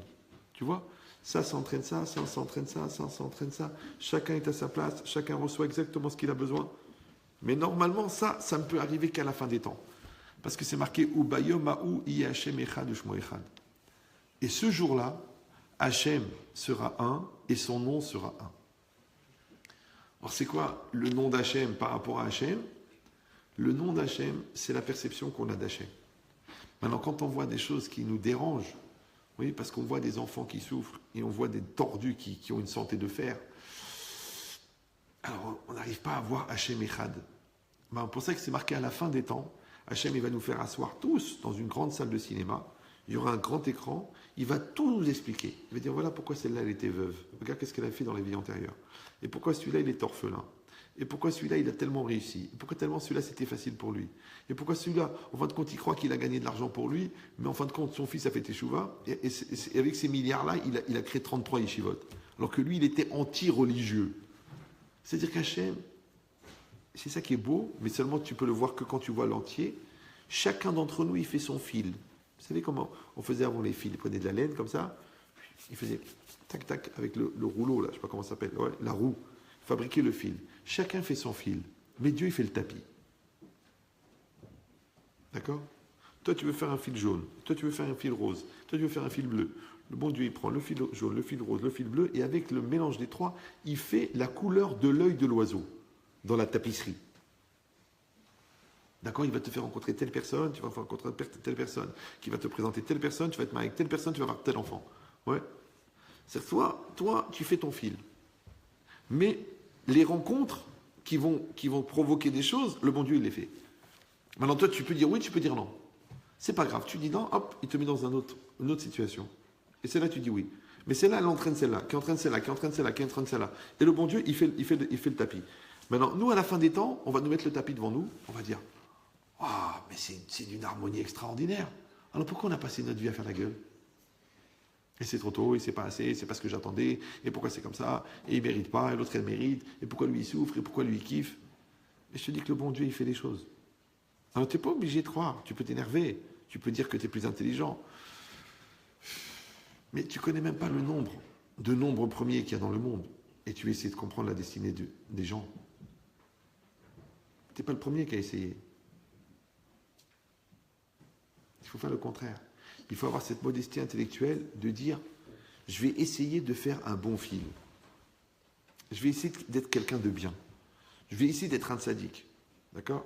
Après, si on m'envoie quelqu'un à épouser, je vais essayer d'être un tzaddik aussi pour elle. Après, on m'envoie des enfants éduqués, je vais essayer d'être un tzaddik pour eux. Après, on m'envoie des clients, je vais essayer d'être un tzaddik pour les clients. Après, on m'envoie des voisins, Mathieu de la Croix, je vais être un tzaddik aussi pour Mathieu de la Croix. Et Mathieu, il va dire, écoutez, monsieur, je peux vous appeler Rav? C'est pas votre prénom? Écoutez, j'ai lu votre livre, je vous ai vu sur Internet, je suis honoré d'habiter à côté d'une personne comme vous. Ouais. C'est le gars, tu vois qu'il... C'est bizarre, la Trinité. C'est-à-dire le coin de la rue, c'est un kabyle, un chrétien et un juif. On est tous les trois, on est là en train de se regarder. Ouais. L'autre, il a regardé les cours sur Internet, ou l'autre, il a déjà lu les 2 livres. Ils sont quand les 2? Moi, j'ai rien dit. Hein. Je fais pas les voir leur dire. Changer les mezuzot. Mais on n'en a pas. C'est le moment ou jamais. D'accord? Donc, mais Hachem, il fait les choses. D'accord? Pourquoi? Parce que tu peux être le tzaddik aussi du voisin. Qu'est-ce que ça peut te faire? Et bien, tu vois que tous ces tzaddiks de celui-là, tzaddik de celui-là, tzaddik de celui-là, tzaddik de celui-là, quand tu vas à 120 ans, le bon Dieu va dire, bon, dis-moi, là, on a le film de ta vie, là. T'étais tzaddik à ce moment-là, là? Là, quand t'as pris l'avion, t'étais tzaddik. Là, quand t'es rentré, t'étais tzaddik. Là, quand il a planté 10 000 euros, t'étais tzaddik. Voilà, tous les diapos, ils sont là. Un par un. T'es prêt? Et bien, cette logique-là, en fin de compte, c'est ce qu'on va écrire. Maintenant, rappelez-vous que quand vous lisez la Megillah, ouais, elle est roulée, la Megillah, vous savez, non? D'accord. Donc, quand vous lisez, ouais, c'est le début de l'histoire. Mais ne le prenez pas mal. Mais elle est roulée, la Megillah. D'accord? Donc, la fin de l'histoire, elle est dedans. Seulement qu'elle se dévoile au fur et à mesure. Eh bien, qui t'a dit que toi, la fin de l'histoire, elle n'est pas déjà écrite dans la Megillah? Et si vous allez dire, alors quoi, si c'était écrit, alors, vous voulez le kiff, la surprise. Mais mon frère, c'est pas le décor qui compte, c'est qu'est-ce que tu as fait dedans. C'est pas si tu étais au lycée Louis le Grand ou au lycée Charles-Henri d'Aubervilliers. Le problème, c'est est-ce que tu as bossé à l'école ou tu n'as rien foutu. Donc, c'est pas le décor qui compte. Ce qui est important, c'est pas si tu étais marié avec celle-là ou avec celle-là. Si c'était un bon mari ou un mauvais mari. La question, c'est pas de savoir si tu avais 14 enfants ou si y en avait 2. C'est est-ce que tu as été un père mature ou tu as été un pauvre type. Donc le décor, c'est pas grave. Les circonstances, c'est pas grave. L'histoire, c'est pas grave. Les événements, c'est pas grave. Ce qui est important, c'est quand on va lire ta Megillah à toi, qui on va dire? On va dire Mordechai le Tzadik ou Aman le Racha dans ta Megillah à toi.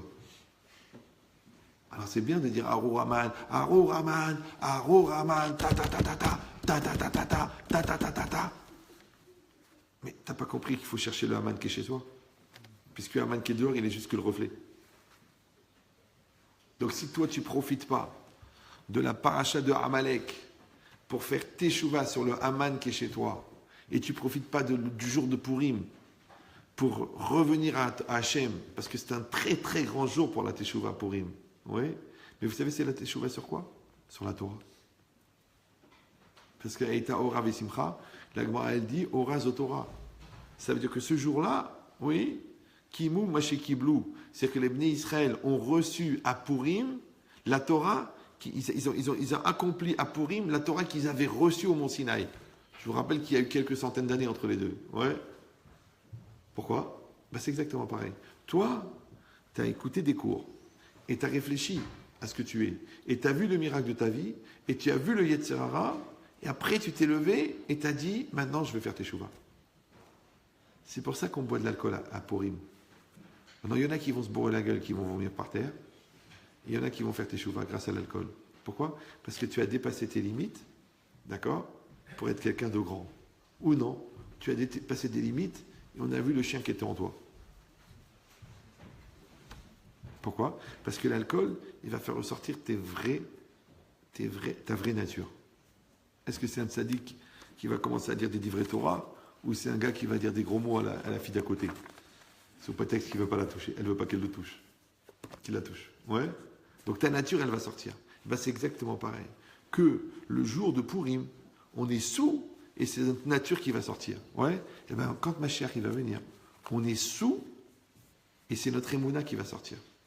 Donc il y a des gens qui vont dire ah, c'est quoi ces horreurs? C'est quoi ces violences? C'est quoi ces incohérences? C'est quoi ces rambins bizarres? Et c'est quoi ça? Ils vont tout craquer. Et il y en a qui vont dire, ils vont voir le fil conducteur, ils vont dire ça, plus ça, plus ça, plus ça, plus ça. Mais c'est la Géoula, c'est Mashiach. Hop. Donc on a compris maintenant pourquoi est-ce que la Megillah d'Esther, elle va rester alors que tous les prophètes ils vont disparaître. Ouais. Et pourquoi la fête de Purim, elle va rester alors que la fête de Pessah et de Shavuot et de Sukkot, elles vont être mis en retrait. Donc je rappelle, pour les gens qui n'étaient pas là au début, que mardi prochain, il n'y a pas cours, sauf si vous êtes à Natania, et que ça reprendra, si Dieu veut, le 21 mars. Maintenant, j'ai besoin vraiment d'un vrai réfouach chez les mains. parce que le Rav pour qui je prie chaque semaine, et là il n'est pas bien du tout, c'est un très très grand Talmid Chacham, donc je veux entièrement consacrer ce soir les Refoua Shelema pour lui, parce qu'on a vraiment besoin de lui. Il n'y a pas beaucoup de gens à Paris qui connaissent tout le Talmud par cœur. Donc il s'appelle Rav Chaim Tzvi Ben Sarah. Qu'Hachem lui envoie une Refoua Shelema parmi tous les malades d'Israël et tous ceux auxquels vous pensez et qui sont inscrits dans votre cœur. Vous avez remarqué qu'on vous a donné ces 2 livres-là. C'est nous qui les avons édités, d'accord, avec Mekordat, c'est-à-dire l'association que je préside. On en a fait 5000 de chaque. Oui, un peu comme les CD, comme on fait toutes les activités. Voilà, vous les prenez, vous les lisez, ce sont des très bons livres. Un sur la Emouna et un sur la Hashgacha, justement sur l'intervention divine. Chazak ou Baruch. À bientôt. On fait Arvin juste après le cours.